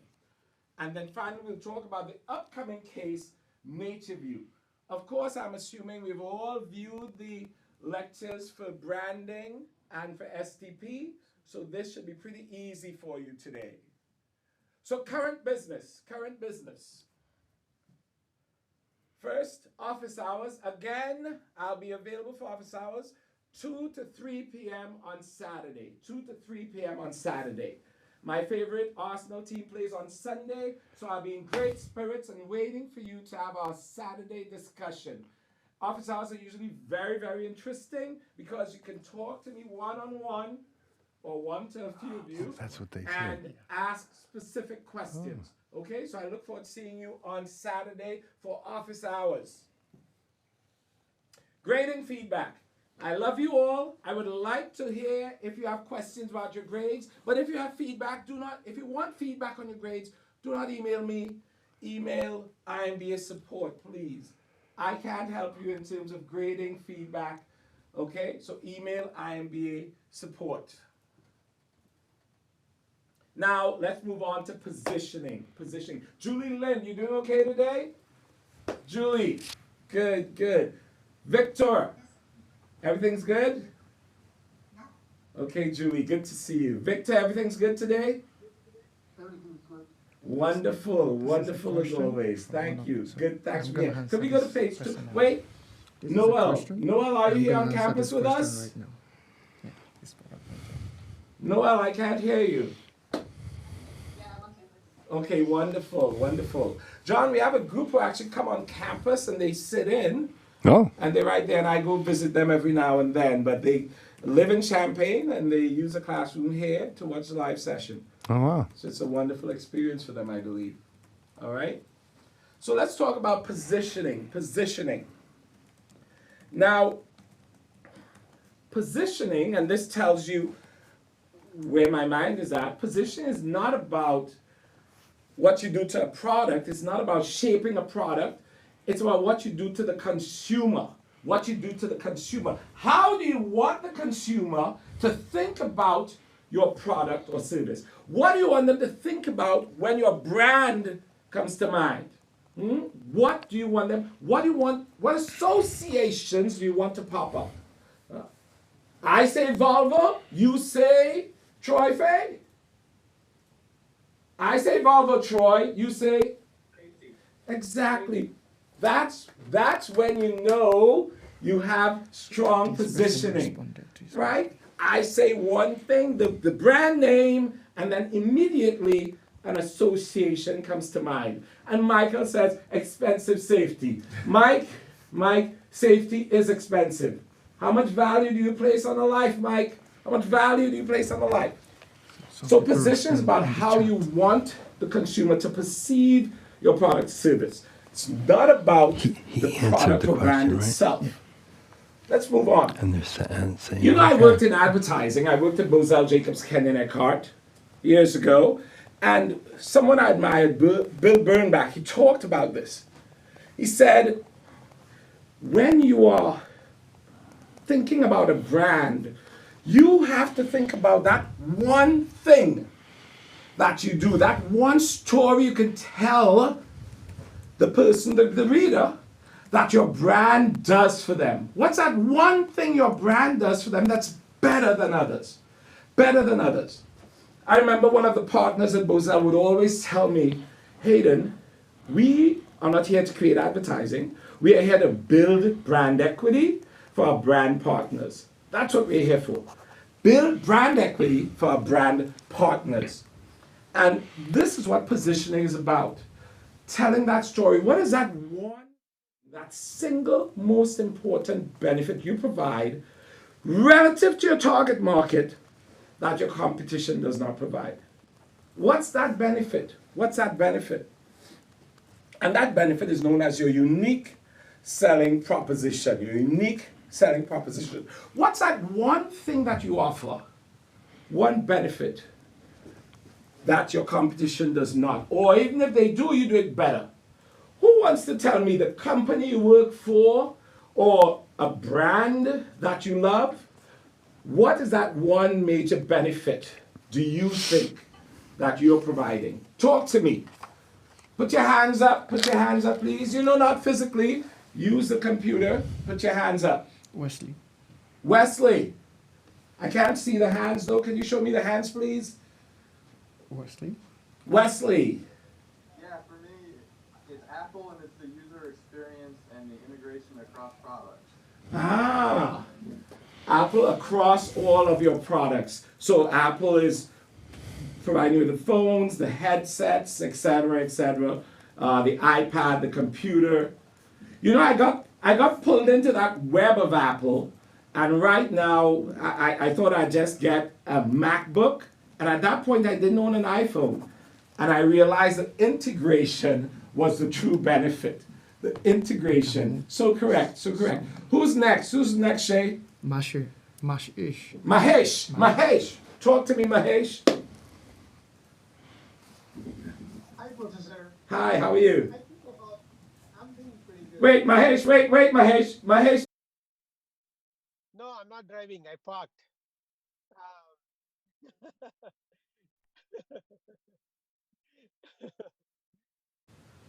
Yeah. Okay, good. Talk to me, Mahesh. So I think about Salesforce and Workday. Whenever you think about these, and you think about cloud. You know, the cloud is the one we talk about. Cloud. I can't hear you too well. I want the volume up in the studio a bit for me. It's whenever you think about the Salesforce.com. Salesforce.com. Yeah. Yeah. So you think about the cloud. Oh. They position even on the, they put it on the logo as well. Right. So Salesforce, think of cloud. Lovely. Thank you so much. And stay parked, Mahesh. Do not drive. Silaja, talk to me. Yeah. I think when you think about Microsoft or Google or Amazon, we think about technology, right? Yeah. So I think that is their positioning, right? It always about innovation. Yeah, that's a USP. Yeah. So that's what I want you to start thinking about. We'll talk a bit, and I'll show you an example for a brand. And I want you to think about that unique selling proposition, Now, one thing you have to remember, when you are thinking of a unique selling proposition for a brand, you must address 3 areas. First, it must be relevant for the consumer, relevant for the target market. I was telling a class earlier, we are missing some folks because I just taught about 80 of them next door, and they would have been in this live session, but we taught it in person. Relevant for the target consumer. And as I was telling them, I am not the target consumer for McDonald's because when I think of McDonald's, negative associations come up. But for whoever the target consumer is, whoever you are, the USP must be relevant for you. It must mean something. The benefits they provide must satisfy your needs. Your needs. Additionally, in addition to satisfying your needs, it must reach you personally. Remember we spoke about positioning. Could someone tell me the brand ladder, where we talk about attributes, functional benefits, and emotional benefits, at which level should you position and why? Attributes, put up your hand please. Functional benefits and emotional benefits. Talk to me. Let me see those hands. Silaja again. Silaja, talk to me. You're on mute, I think. Silaja. Obviously you want functional, but it definitely needs to have the X factor, right? Like the emotional also is important. Why would I go to something because it aligns with something which I like inherently, which is an X factor, right? Why would I buy this phone versus that phone, or It's personally meaningful. Personally meaningful. Let me talk to Laura. Laura Baumgardner, join us. Hello. Yes, Laura. So remember we talked about being personally relevant. Remember we talked about the brand ladder, attributes, functional benefits and emotional benefits. And Sarjo is just saying it should have the X factor. You should go emotional. Why should you go with the emotional benefits as a basis for your positioning? It allows you to use your functional benefits and your attributes as reasons to believe.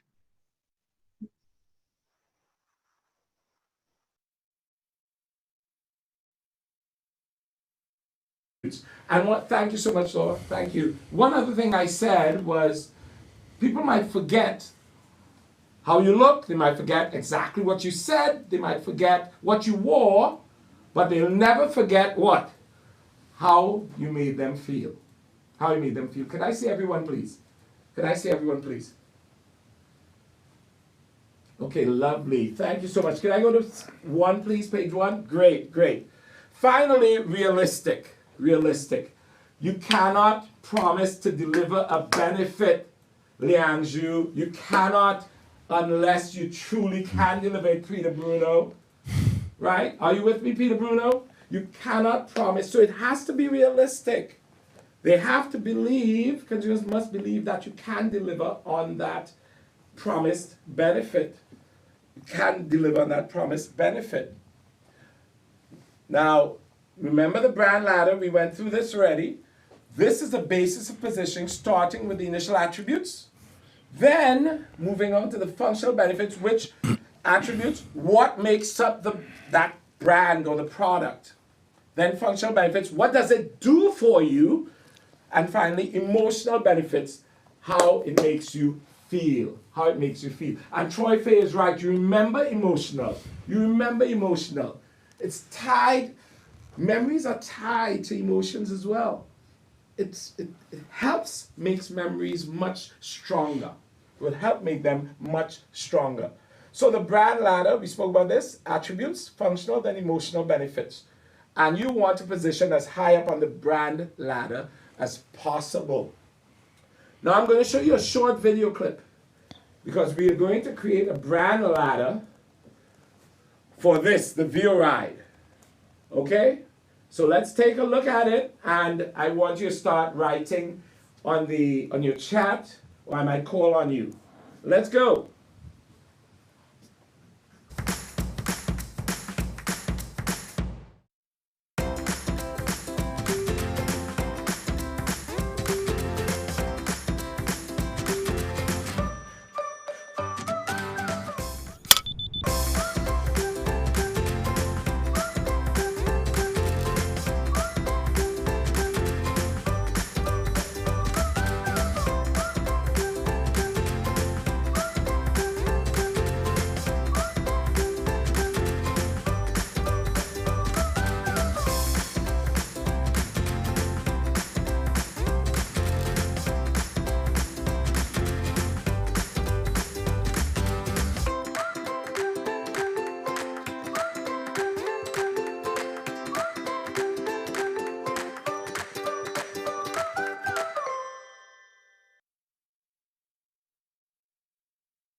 welcome back. Welcome back.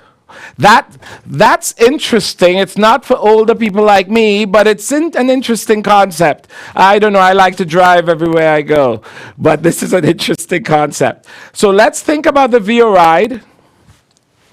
Let's think about the VIA ride and start thinking about attributes. Thinking about attributes. All right? I'm going to call on someone, and I want you to give me 1 or 2 attributes, and we'll move on. Who wants to watch again? Or some people didn't see it? Is that it? I'm not seeing. A lot of people saw it. A lot of people saw it. All right? Okay. So let's wait, hold on. You're going too quickly. Yenti, talk to me. Yenti, give me 2. Let's start, Yenti. Are you ready, Yenti?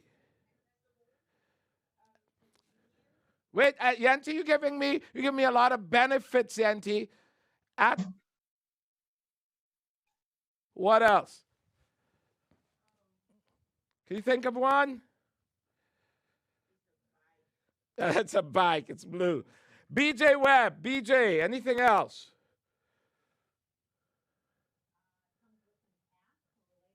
All right. It comes with it's a blue bike. It's bright blue, and it comes with an app. It's app accessible.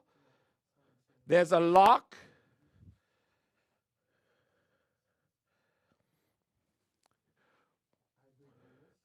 Hybrid wheels. Hybrid wheels? What do you mean? Wait. Who's that? Troy Fay. Troy, what do you mean hybrid wheels? Talk to me.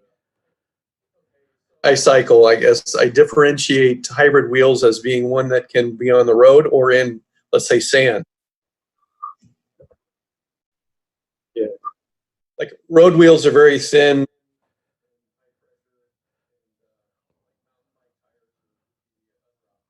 Wonderful. You see, as a biker, you know this. I don't. Guha, talk to me. It has a scan to unlock. Scan, all right. You can use the QR code.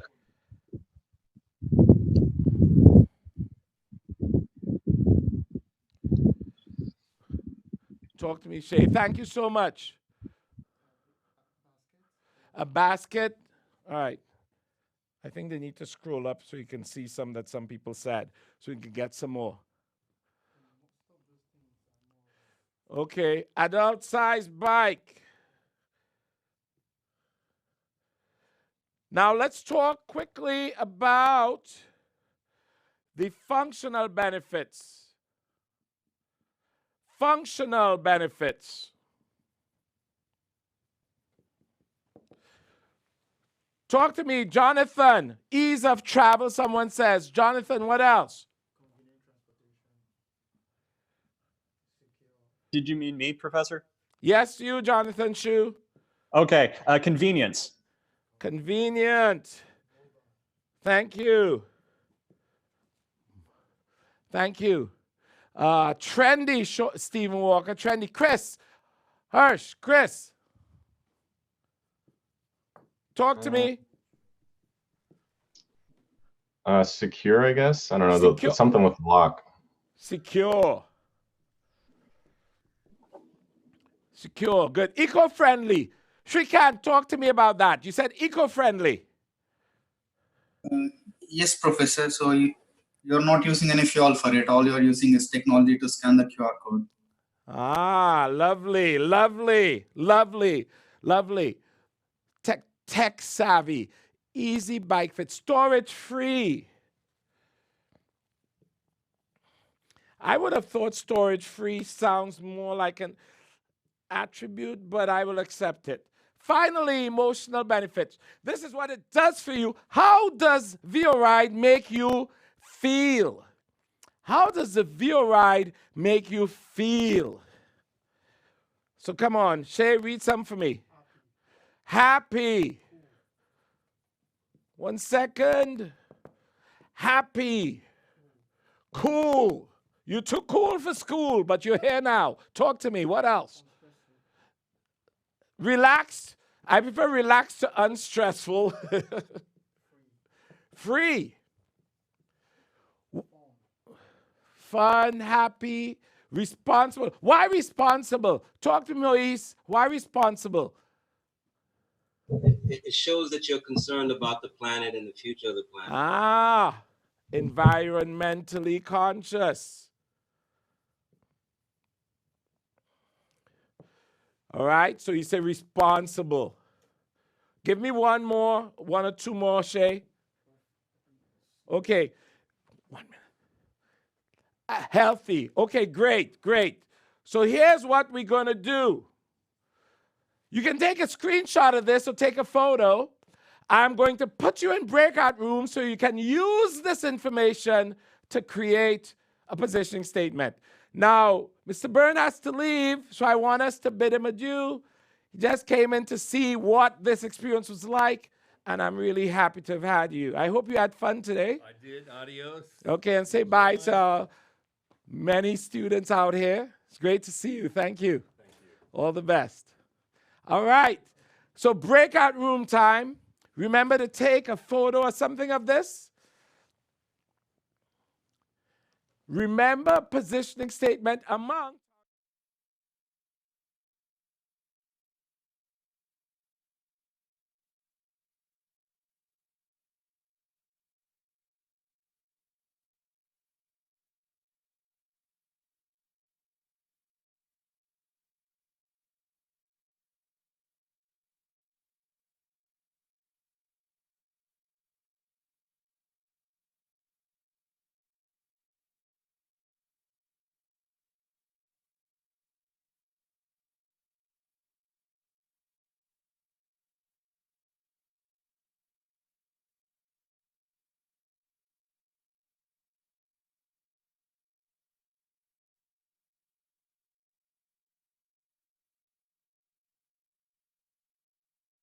Children, thank you. You have a good voice.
Hi, this is John Byrne with Poets&Quants. I'm back here for our third live stream today. This is the most exciting one because we have 5 students, actually 4 students and a recent graduate of the iMBA program at the Gies College of Business. So we're on the campus of the University of Illinois. Everyone is here for a special event. It's called iConverge. I want to run around the table and tell you who's here, and then we'll get into, what is the experience really like? A lot of people have no idea. Maybe they've never experienced online learning, and I think there will be a lot of surprises. Maybe we'll break some myths about what it is to attend a degree program online. We'll talk a little bit about what it's like to be in a study group when you're online. Can you really network? Can you get to know each other? Is it worth it? So let's introduce our first guest, who is our only graduate, right? Right, that's right. Hi, I'm Kim Sen, right? And I recently graduated in the May of 2019. I am based out of Richmond, Virginia, and I work for a startup based out in Nevada. My role is in IT. Terrific. And Judy Safian? I do consulting. I joined in spring of 2018. I live in Providence, Rhode Island, and this has been a great experience. Here's what you need to know about Judy. Her husband is taking the iMBA with her, although they've never been in class together. That's true. I don't know what that says about your relationship, okay?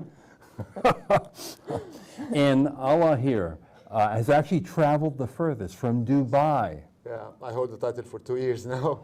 So I'm Ala. I'm Egyptian, but I live in Dubai since the last 6 years. I work for General Motors in the training department, and I'm like 12 weeks from graduation. Wow, congratulations. Thank you. In advance. Thank you. And we have Gabrielle Young. Yes. From Atlanta. Yes. You like fluffy puppies. I do like fluffy and walking puppies. on beaches. Yes. What else? I am a part of the January 2018 cohort, so like Allah, I will be done in 12 weeks. And my profession, what pays the bills, is that I'm a director of marketing. Something has to pay the bills, Something always. has to pay the bills. And Grant Miller, you are, what, 4 weeks from graduation? 4 weeks from finishing my last class, so yeah. Okay. Pretty exciting. And Can't you are from San Francisco? Yeah, the Bay Area. The Bay Area, yeah. Where do you live in the Bay Area?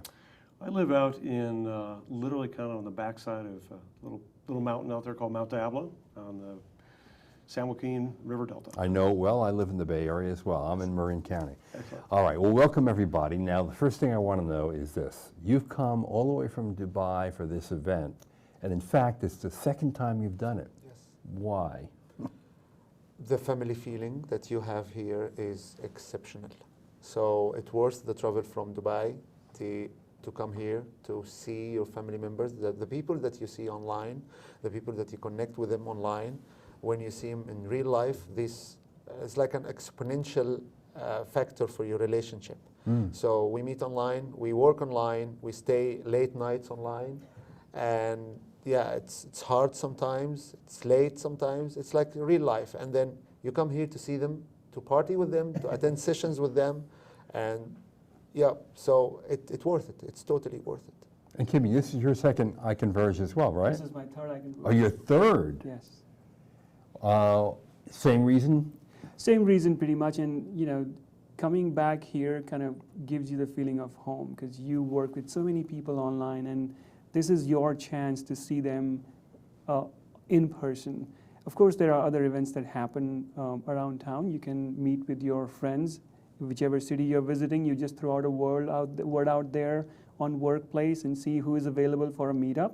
But beside that, I think this is one marquee event for the university where all the students come together, share the stories, from all the late nights, grab a beer and take live sessions and network with each other. I think this is a tremendous opportunity for us to get together.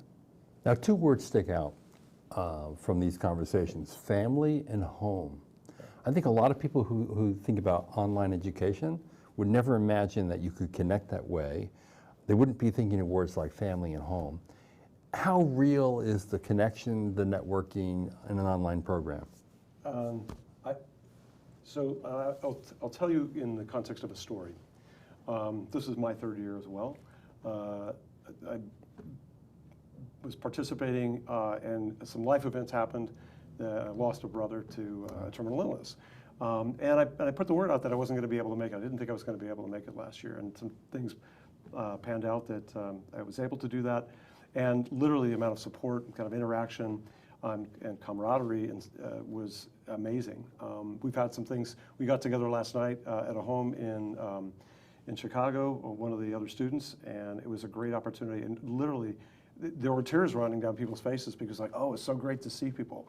We genuinely care and love each other. And it sounds a little hokey, but the opportunities to be able to do this kind of networking, not only here, but as Kim said, you know, for example, another student who happens to be a brand manager for a major liquor label, we went out to dinner the other night and we were just trading ideas. We were riffing on, what are you doing at work and how can I help you, and back and forth.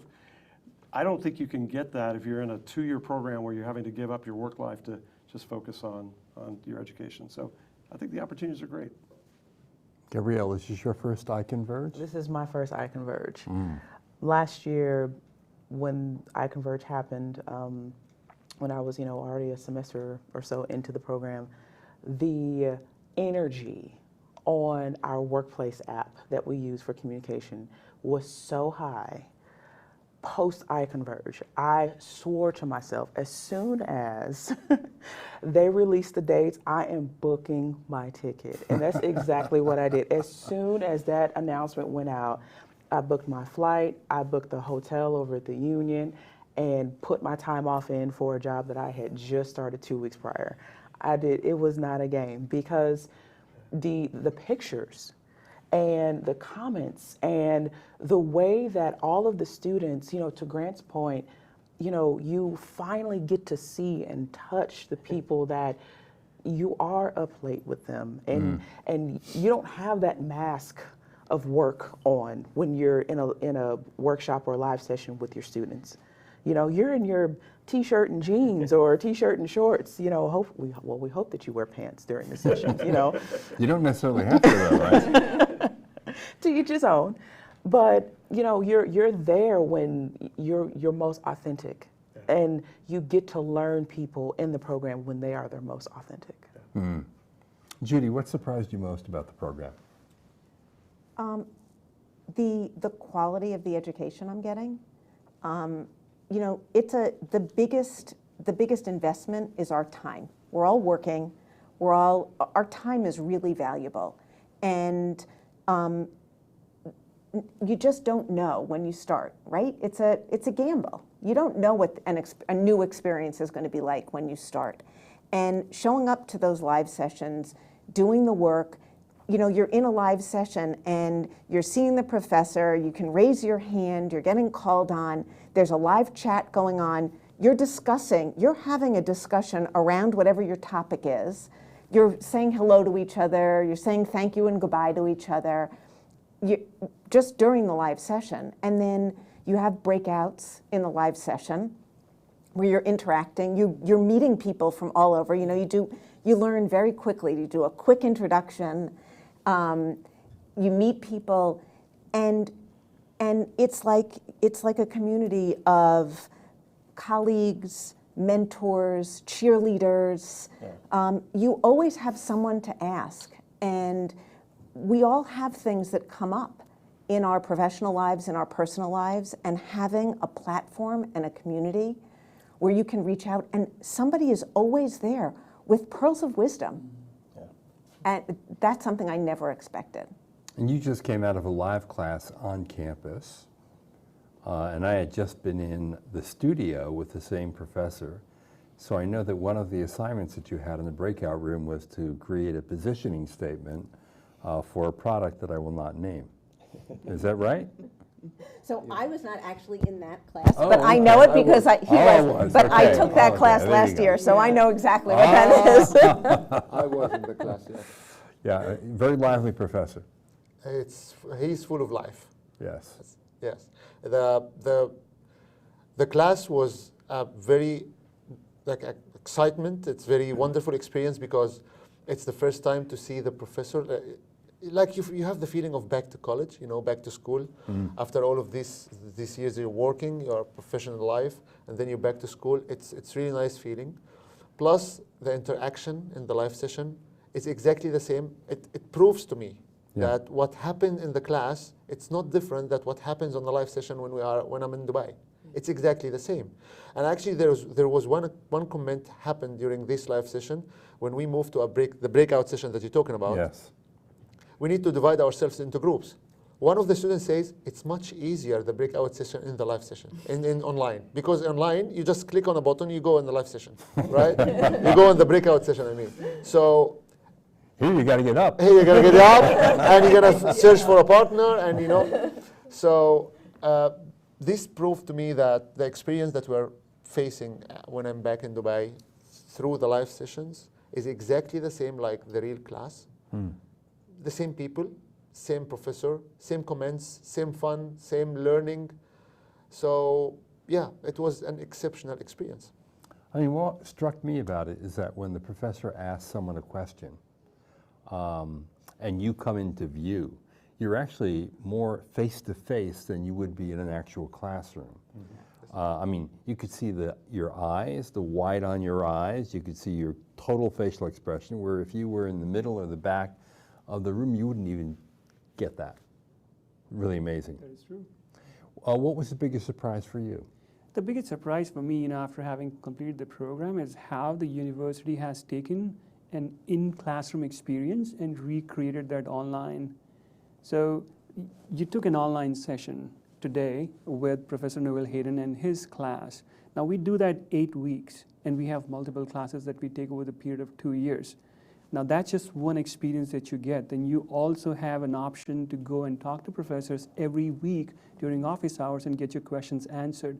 And I never felt during the 2.5 years I spent in the program that I was not talking to a live person, or that experience was anything different than what I'd experienced in my undergrad.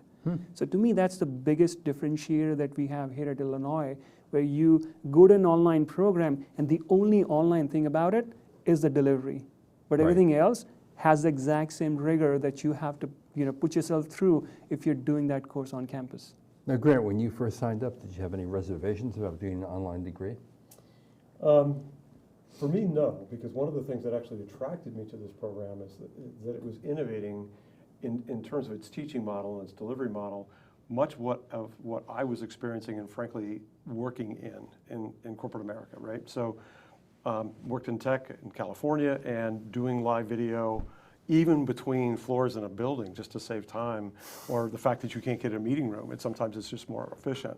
So this is not something that's no longer mainstream. This is extremely mainstream. As a matter of fact, if you don't have the experience in a work environment of leveraging video, leveraging virtual technologies, this is a great way to actually get it. And I think, for those of us who travel, it allowed us to kind of suspend time and space.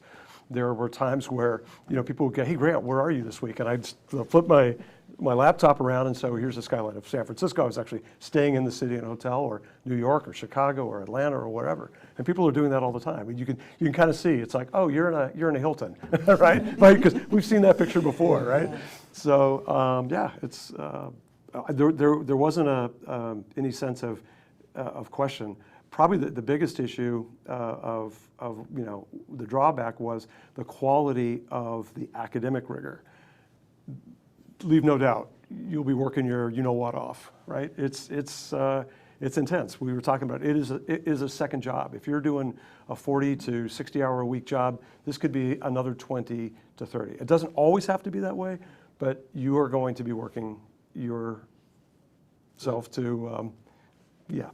Not an easy ride. Not an easy ride at all. Not an easy ride. I mean, it's fun, but it's challenging because and that's part of why you choose to go to business school. If this is not, things are not going to be handed to you on a platter. Yeah. You're going to have to put in the energy, because that's the whole idea is about growth, and it will test you and it will stress you, and that's where you're forced to have to reach out to your fellow students and say, how do you do this? And it's not just how do you answer the question, it's how do you cope with the trade-offs that you're going through in your family life and work and this, that, and the other thing. So it's meant to give you just enough stress to cause that growth, and it definitely does. Now, there are different reasons why people do this. One, just for the learning. Yep. Another, to accelerate your current career path. Some even do it, even online, to switch careers. Tell me why you decided to get the online MBA.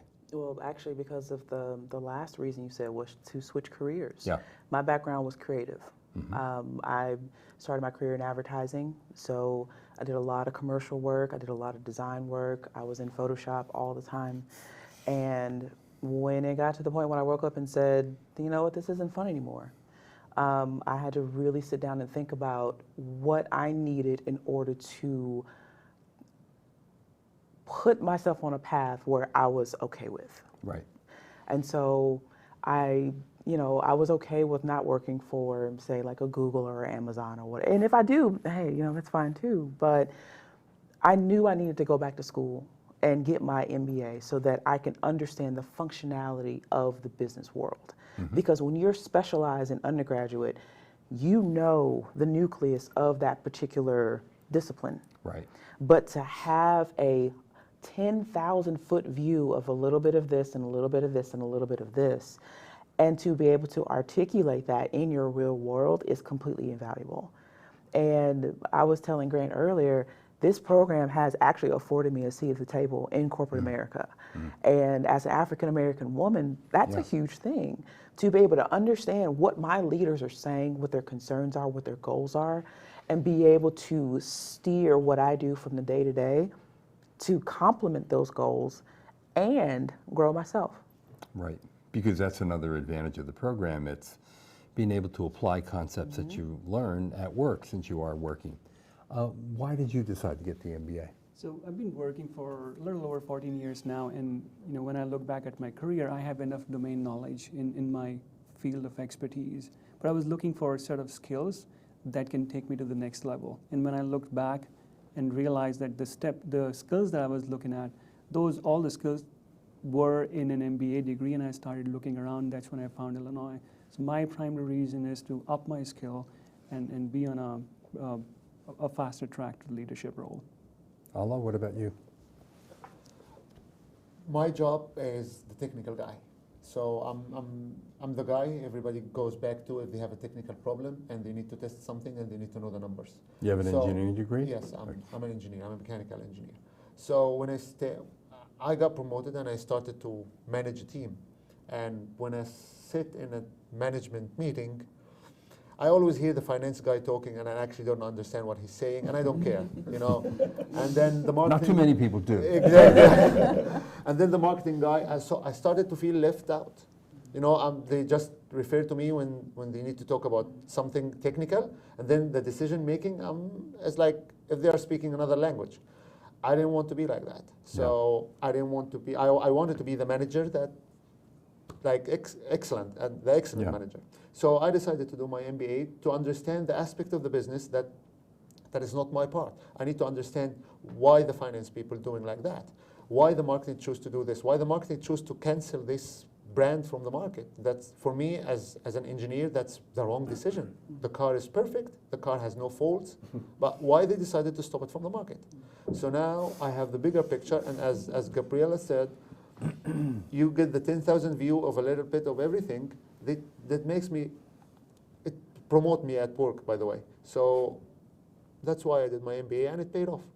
So it's the same reason in a way, to be a full participant at the table. Yeah. Yep. When you learn something practical, every week there is something that I learn that I apply in the real world every week. Give me an example. That's, I work with large Fortune 500 companies on new strategic initiatives. So it's always, and I'm part of the core team.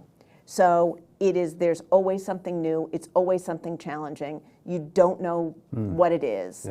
Yeah. Last week, I used a quote from an article I read for a class in a presentation. I take notes from how things go in the live session, how the studio manages everything, and I use that when I'm facilitating webinars, when I'm facilitating meetings. It's really helpful. There are things in, there are certain things that'll be in presentations. I know what questions to ask. I ask really good questions. And you know what? And it helps move things. That's a big deal, actually. It helps move the business forward. Yeah, it does. totally. And I see it every week. And Grant, you decided to get the MBA for what purpose? Well, you know, I'm later on in my career, and I've had a very successful career, but one of the things that I really firmly believe in is you always have to be challenging yourself. You always have to be growing. So an MBA was on my bucket list. I have been able to hold, you know, my own toe-to-toe with both men and women who've gone to, you know, prestigious marquee business schools, and they kind of turn to me and say, "Where did you go to school?" And I said, "Well, I haven't." And there was a little bit of a shock and surprise, and we were talking about this earlier. So a little bit of the, you know, the imposter complex, like I want to go actually test and see what do I really know. But there's also, I think it's like everyone else, is that you want to broaden your horizons. You want to gain additional perspectives. And to Judy's point, there pretty much is not a week that goes by that you don't find something in the class that you can apply, or you go, or it comes back to you 6 months or a year later, you turn around and apply it.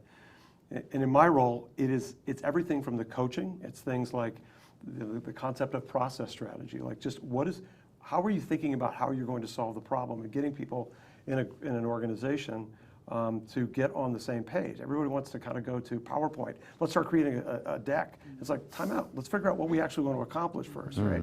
So it's having had those experiences and being able to also bounce ideas, going back to the networking side of things. That was a big part of the motivation. So. And it's fun. It's fun. It's really fun. But wait, you said it's really hard work. How can it be fun at the same time? It's both. It's both. It's a strange mix of fun and a lot of work, a lot of learn, a lot of emotions, a lot of family feeling. Like, we are everywhere. Seriously, like last month I was in Philippines. Guys, I'm going to Philippines. Do we have anyone there? 3 people showed up and we had a meetup. And Philippines was my first time to Philippines. It didn't feel like not home anymore. I have people, I have friends. Yeah. So it's a mix of a lot of things. This is the iMBA. One of the reasons I think it's fun is because you have a pretty robust structure of faculties and your peers that are helping you out, you know, with the problems that you're trying to solve. So you're not alone. And when you're trying to solve a problem that is hard enough for you to be not able to solve it on yourself, and you have people around you, that becomes fun. Yes. Yeah. Let's talk a little bit about the quality of the faculty. What's your impression? I think every time I'm introduced to a new instructor, I'm impressed with their background. I had one class where, you know, my instructor, you know, was a part of running the analytics for Google. And I'm like, yo, like, that's right. He's teaching me how to do things, you know, and you brag about it a little bit. You brag on your professors because, you know, you have professors that walk on water and cure cancer and do all these wonderful things in the real world, and they do them. They don't just talk about, oh yeah, I did this, you know, 2 lifetimes ago. Now, you know, now I'm sitting in the classroom. Like, no, matter of fact, it's like when I leave here, I got to go do something else that's practical to the real world, whether it's research or writing journals or being published somewhere. Even notably, the Gies College, the Illinois College of Business has some very notable alumni. Yeah. And they keep cranking them out, you know, and because they have that notable alumni, they only choose the best of the best when it comes to instructors. Yeah. Have you had a favorite professor? Yes. Tell me who it is. Professor Larry DeBrook, the microeconomics professor. He's my favorite. I feel like he's the former dean of the college. Yes, exactly. And what makes him special to you? The feeling that the environment, the climate that he creates in his lecture, and you can feel that he really is willing to teach you. He's really willing to make you better. It's not a job for him. What he's doing is not a job for him. And the fact that he was my first professor when I joined, and he's the guy who changed my perspective regarding online education, because I was afraid a little bit about the quality before I joined the program, and I asked a lot about the online education, and not everyone was, everybody was reluctant regarding the decision, but I said, I'm going to do it, the reviews, and everything looks great. And the first class was Professor Larry. And the guy he really wants you to be better, just to be better. He loves what he's doing and the quality of his teaching. And then after Professor Larry, there are many other professors when you feel that, oh my God, that's more than I expected. That's much more than I expected. So, Professor Larry. Kim, if you had a professor you really enjoyed? It's kind of hard to pick. I enjoyed all of them. All of them. Judith, you'll pick a favorite. So I have multiple. So Hayden Noel is great. Yeah, he is. But we've already talked about him, so I'm not going to say him. And I'm not going to talk about animated. him. He is, but he's not the only one who's incredibly great and incredibly animated. So I will say the Jeff and Jack show has been really fun.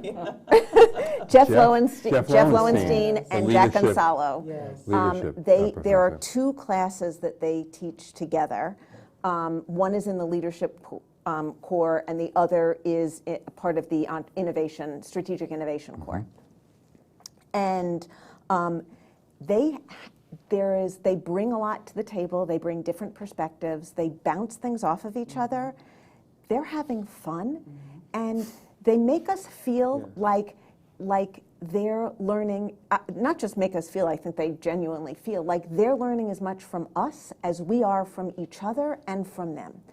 And it makes, you're in this, it's like being at work and being part of a great team, and you're collaborating to make something happen, and you're all learning and growing, and that's really fun. I got promoted because of both of them, by the way, because of their class. Really? Yes, and I sent Professor Jeff, I sent him a video thanking him because I was doing a very important pitching presentation in my work, like a couple of millions of dollars, and the nice thing that the same week we were having the pitching class. And I exactly did what he said. Exactly, I just followed the steps. And with no comments, we got the project. And I sent him, we were celebrating at work for a week because of that. And I sent him a video, I told him, thank you so much, Professor Jeff, you got me promoted. So. That's remarkable. Yeah, and this will show you like what we learn, how can we apply it at work, and what's the consequences. Right. It's up to date. Yeah. And this is the reason that I chose an American university. By the way, in Dubai, we have all the British way of learning, British universities, Australian, Canadian, and American. And I chose an American university because I know that the American way of teaching is practical. You practice a lot. Yeah. It's not like theory. And this is why, by the way, I said this during my interview. The interviewer told me, why are you choosing an iMBA? I told him, because I hate the British universities. You don't want to be strictly lectured to. And you don't want the lectures to be theoretical. Exactly. Right. It's not like that. Yeah. It's not like that here. But you do learn the theory. Right. You do learn it. You got to make it your business to tell you you do. Sure. And Grant, I don't want to be remiss and not allow you to name a favorite professor. I'm gonna avoid that. No, I think honestly, each one is a resource, either in terms of their subject matter, their style of teaching. You actually learn things in terms of how to engage an audience, but also, and I don't know that every student has done this or necessarily needs to, but many of them have taken the time. If you ask and say, hey, I'd like your advice. One of the things that's on my bucket list is when I quote unquote retire eventually is to go back and teach college. And because I enjoy that learning and that growth opportunity. And so some of them have been really good mentors to me in terms of giving me suggestions about approaches and stuff. So I'm going to duck the question which one is favorite, because there are actually, it's not like there's one or two marquee players here, and then everybody else is like second or third class. They're all world class. They bring something to the table that I was not going to be able to get that at my local. I live in California, didn't have the time and the money and the energy to gamble at Berkeley or Stanford, and I looked at the Cal State University system, and I'm like, I can't get what I want. I can get it here. Yeah. And I can do it in a way that allows me to maintain my work schedule, and all those sorts of things. It's like, why not? Why not? There are two words that a lot of people who get into online learning stumble over. And you two, everyone here will be familiar with them. One word is asynchronous, and the other word is synchronous. Now, obviously, you have both worlds in this program. Some don't offer both worlds. But can you describe what it's like to be in a live session, and can you describe what it's like to be in a study group or on your own, or watching videos or doing assignments, which is a whole other on-demand part of a program? So the study groups those are live. So we all have our own. You do them on Zoom. We all have our own Zoom accounts. Yeah. We set up our own meetings, and those were live. I mean, we're working on our own too, but we are meeting, and we're meeting regularly with our teammates. So what's a study group like virtual? The same as it would be not virtual. Yeah. What's it like to work as part of a team and work? I mean, it's the same. It's the same thing. And it's giving you the opportunity to actually practice those skills. So for some who have been in individual contributor roles, this may be their first exposure to that sort of group setting. And for those of us who are either leading teams or have been doing this for a long time, it's an opportunity to mentor, right, and to show people like, hey, try this, you know. I think to Judy's point, it's not any different than if you were trying to lead a team in an international context where you may be, like I am, maybe say based in San Francisco, but you're managing people in Chicago, in Dubai, in Virginia, wherever. It's the same kind of thing as you're practicing that skill set. But one thing that is different is you have people in all different industries, in all different locations, at different roles, different stages of their careers. So there's a richness and a diversity of perspective that you get that's really hard to create with other platforms, and it really is enriching. I'll add. You asked about the synchronous and asynchronous. One of the things that I think makes this program, again, I go back to the fact that you've got commute hours. Sometimes people were actually watching videos while they were stuck in traffic. But whether you're traveling, you're on a plane, the ability to sort of get the background context so you could come to class prepared is, I think, a big plus of the program, right? So it's not like you all have to show up to watch the video at the same time. It's not like grade school where there was the movie monitor who rolled in the projector and we all watched the film, right? You do it at your own time and your own pace, but the expectation is that the deadlines, whether it's the deadline to meet with your group or the infamous 11:59 Central Standard Time, Tuesday nights where stuff has to be turned in, it's like you build this cadence, and that's what makes it fun, that flexibility of saying, I can absorb and read and do the things, and you can manage your calendar, your schedule, and your energy. And then there are times where you just have to show up, no matter what you're feeling like, unless you're on your deathbed. You're pretty much like, hey, you be there, right? So that's what it's about. That's what it's like. And to add to the asynchronous and synchronous part of it, I think what I was talking about earlier is the university has taken an on-campus program and converted that into an online experience. So you don't have to be synchronous for all the things. So what I mean by that, so you have Coursera where you have all the lectures. So that's more of your digital textbook where you're watching the lectures and learning the concept for the week, and then you have an assigned case for that week that you're reading and discussing. So the discussion part that needs to happen with your peers and your classmate, that's the synchronous part that happens in an online session that you saw today. And breakout rooms where people are breaking out in a smaller group of people discussing the case amongst themselves, coming back to the main room and presenting it to the rest of the class. Judy was talking about how every group is meeting with each other throughout the week. Well, you'll be surprised to know there are groups that meet twice a week, thrice a week. There are groups that meet, on Sundays for 2 hours, for 3 hours. So they plan work around their own schedule.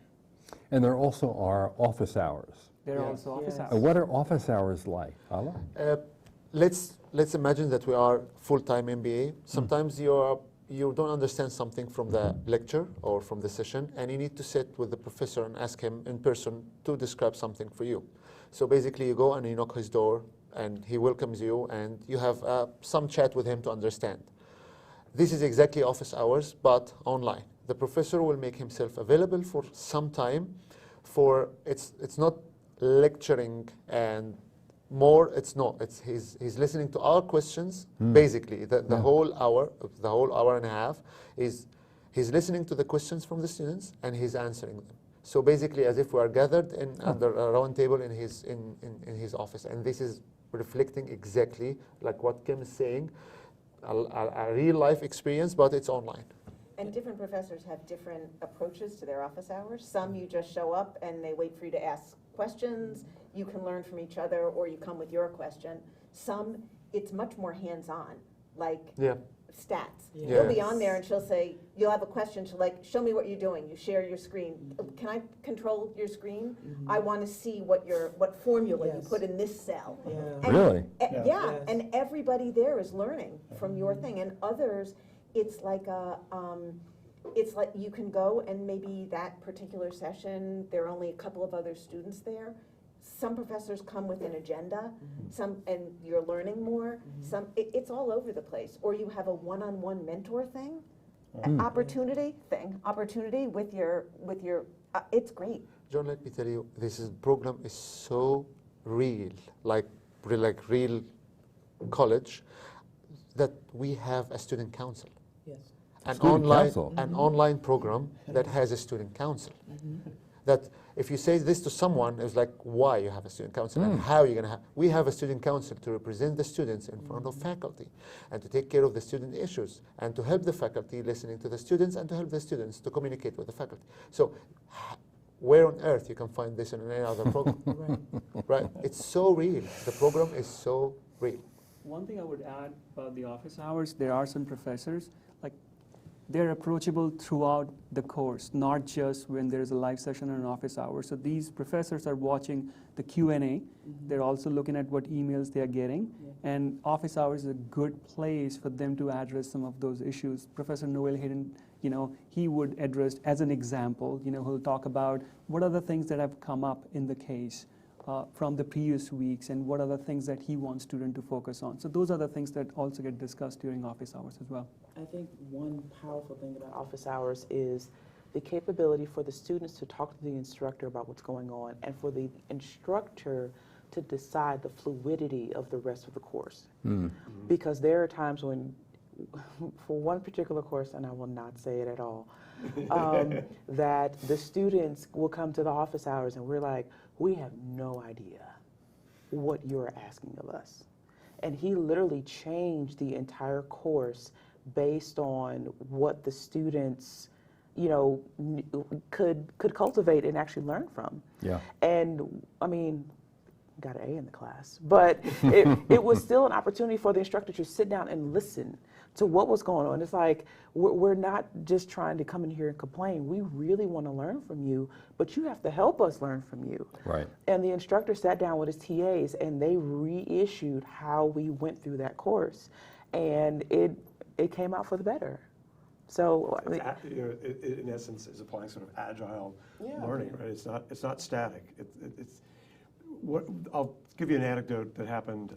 I think it was last year, and I think you and I may have been actually standing next to a full-time student, a young man who was probably 22, 23 years old, and he sort of had this impression like, so what do? You just like watch videos all day? And it's like, no, right? No, it's not that. As a matter of fact, it's very much not that. Only on Fridays.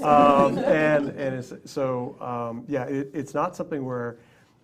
This is not for the faint of heart in the sense of if you think that this is an easy way to sort of get a piece of paper that says you've done something and you're not going to have to work, this is not that. This is absolutely not a degree factory. They right? have to look at the bags under my eyes. That's right. Sleep is overrated. Yes, exactly. So, how helpful are students with each other? I mean, everyone is bringing a considerable amount of experience.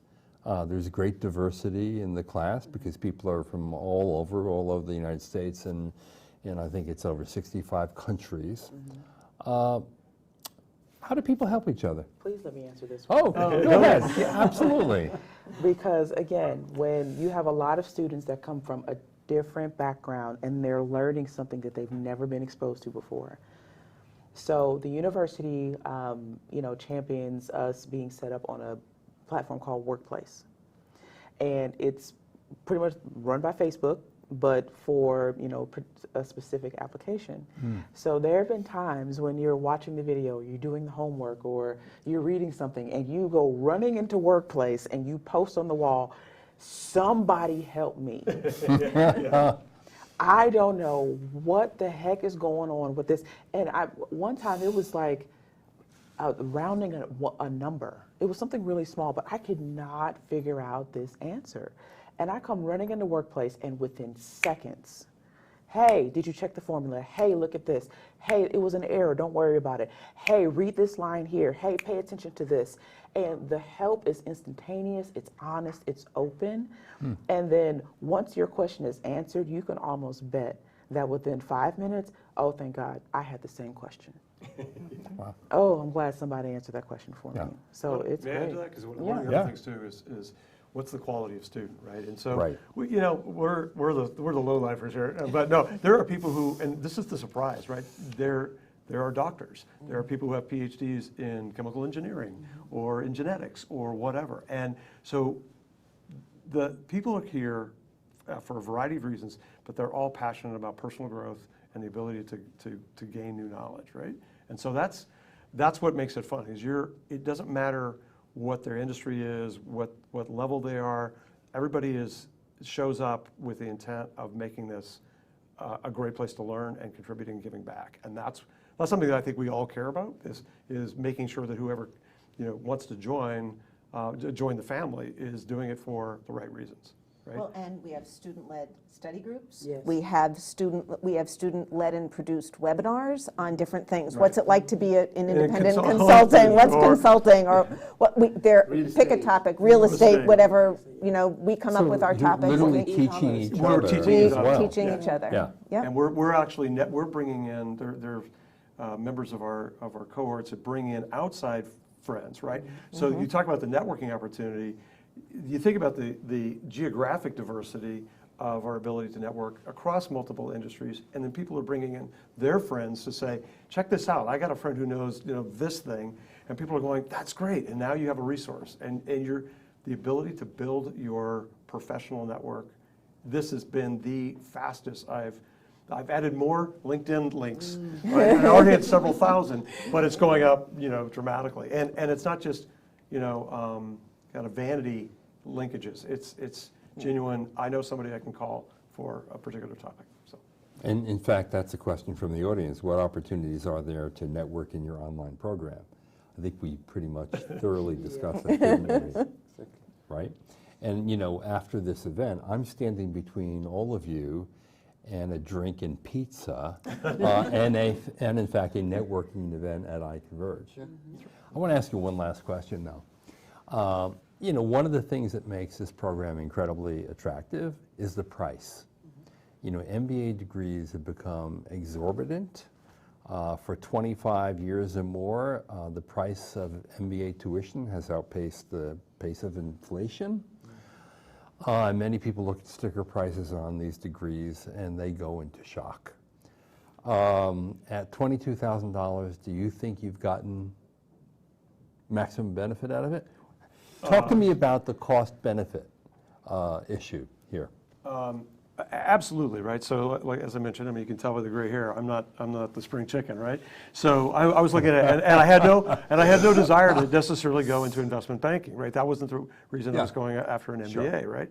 So if you're going to pay the $200,000 to $250,000 for a marquee brand, great.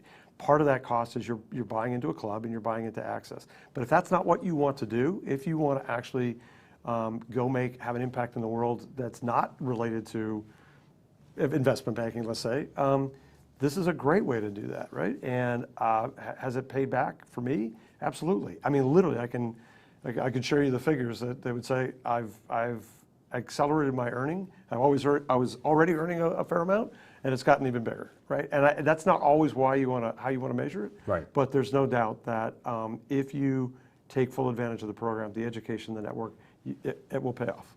It will pay off in that. Not to sound like a business school student, but the ROI on this is, first of all, if you were to go, if you wanted to do this and you were doing this full-time and you were stopping work, once you've launched your career, it's not just the cost of the education. It's the opportunity cost because of the income you're giving up and the experience you're giving up in the process. We don't have that. Yeah. In addition to that, at the $22,000 sticker price, first of all, it's spread out over time. Yes. You can Pay pay as you for go. it That's right. Pay as you go. right? And it doesn't take that much. Like, I'm late in my career. It doesn't take that much to earn back your investment. Right. And some employers actually help, and if it's spread Yes, out many over a employers. 3-year period, it's even more reasonable. Well, the 22,000 US dollars let me start questioning why other universities charging that much. If we got, seriously, if we got this quality, if we got this quality, I'm the guy from outside the States, right? I don't know what's going on in here, right? I now know, but. Now you know. Yeah. Okay. So I was asking myself, like, if we got this quality, and this is the reflect of what we're learning inside my work, and I can see I got myself promoted, and I understand the business, I understand what's investment. Before this was like gibberish for me, right? So if we're learning this at this price, so what the other guys are doing? We're taking the same thing, right? And we have professors who work for the government, who work for the president, professors who work for the president in another country, professors, they are like consultants somewhere, professors, they are in Google. So we have big shots in the program, right? Yes. And we're learning world-class education. And it's 22,000. So seriously, why other universities are charging more? That's a question that I don't find an answer for. I've actually taken classes in sync with other, friends in other MBA programs. And of course, they're looking at their screen and, we stay after work and do a little homework before we drive home.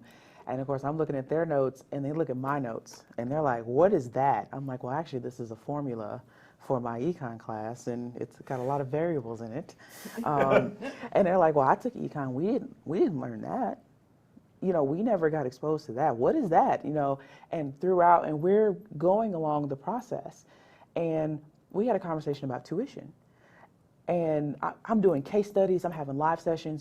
This person will walk up to me while I'm on camera. Hey, there's a person behind me. You might want to kind of move out the way. And we compared notes, and the things that I was learning compared to what they were learning were night and day. Because I was learning theory, I was learning the etymology, I was learning the practical part of it. And they were like, wow, your MBA program is better than mine. They literally said that. How much is your tuition? 22,000. Oh, a year? No. A semester? No. For the full program. They were shocked. I'm like, look, you can pay your $22,000 per semester and put, like Grant said, and be able to get in all the clubs and learn all the secret handshakes. I don't need to learn secret handshakes. I need to learn this formula so that I can take it back to my job and actually, apply this framework. Well, that's the secret handshake that counts. That's the one that counts. And I think it's just a matter of time before we kind of going to move away from, well, what are you getting for $22,000? Is it worth it? Because if you look at the on-campus programs and you kind of, take the sticker price and that becomes synonymous with the quality, right? But when, like Grant was talking about earlier, this is agile education and we are the pioneers in this field. And once we start, putting students out in the field and the world sees the quality of these students, the quality of education that they've gotten, and not just that, Judy was talking earlier how you can take what you're learning in the classroom and apply that. Once we figure out a metrics to measure the change, I think that's when you can actually see the ROI. Out in the world. Yeah. Right.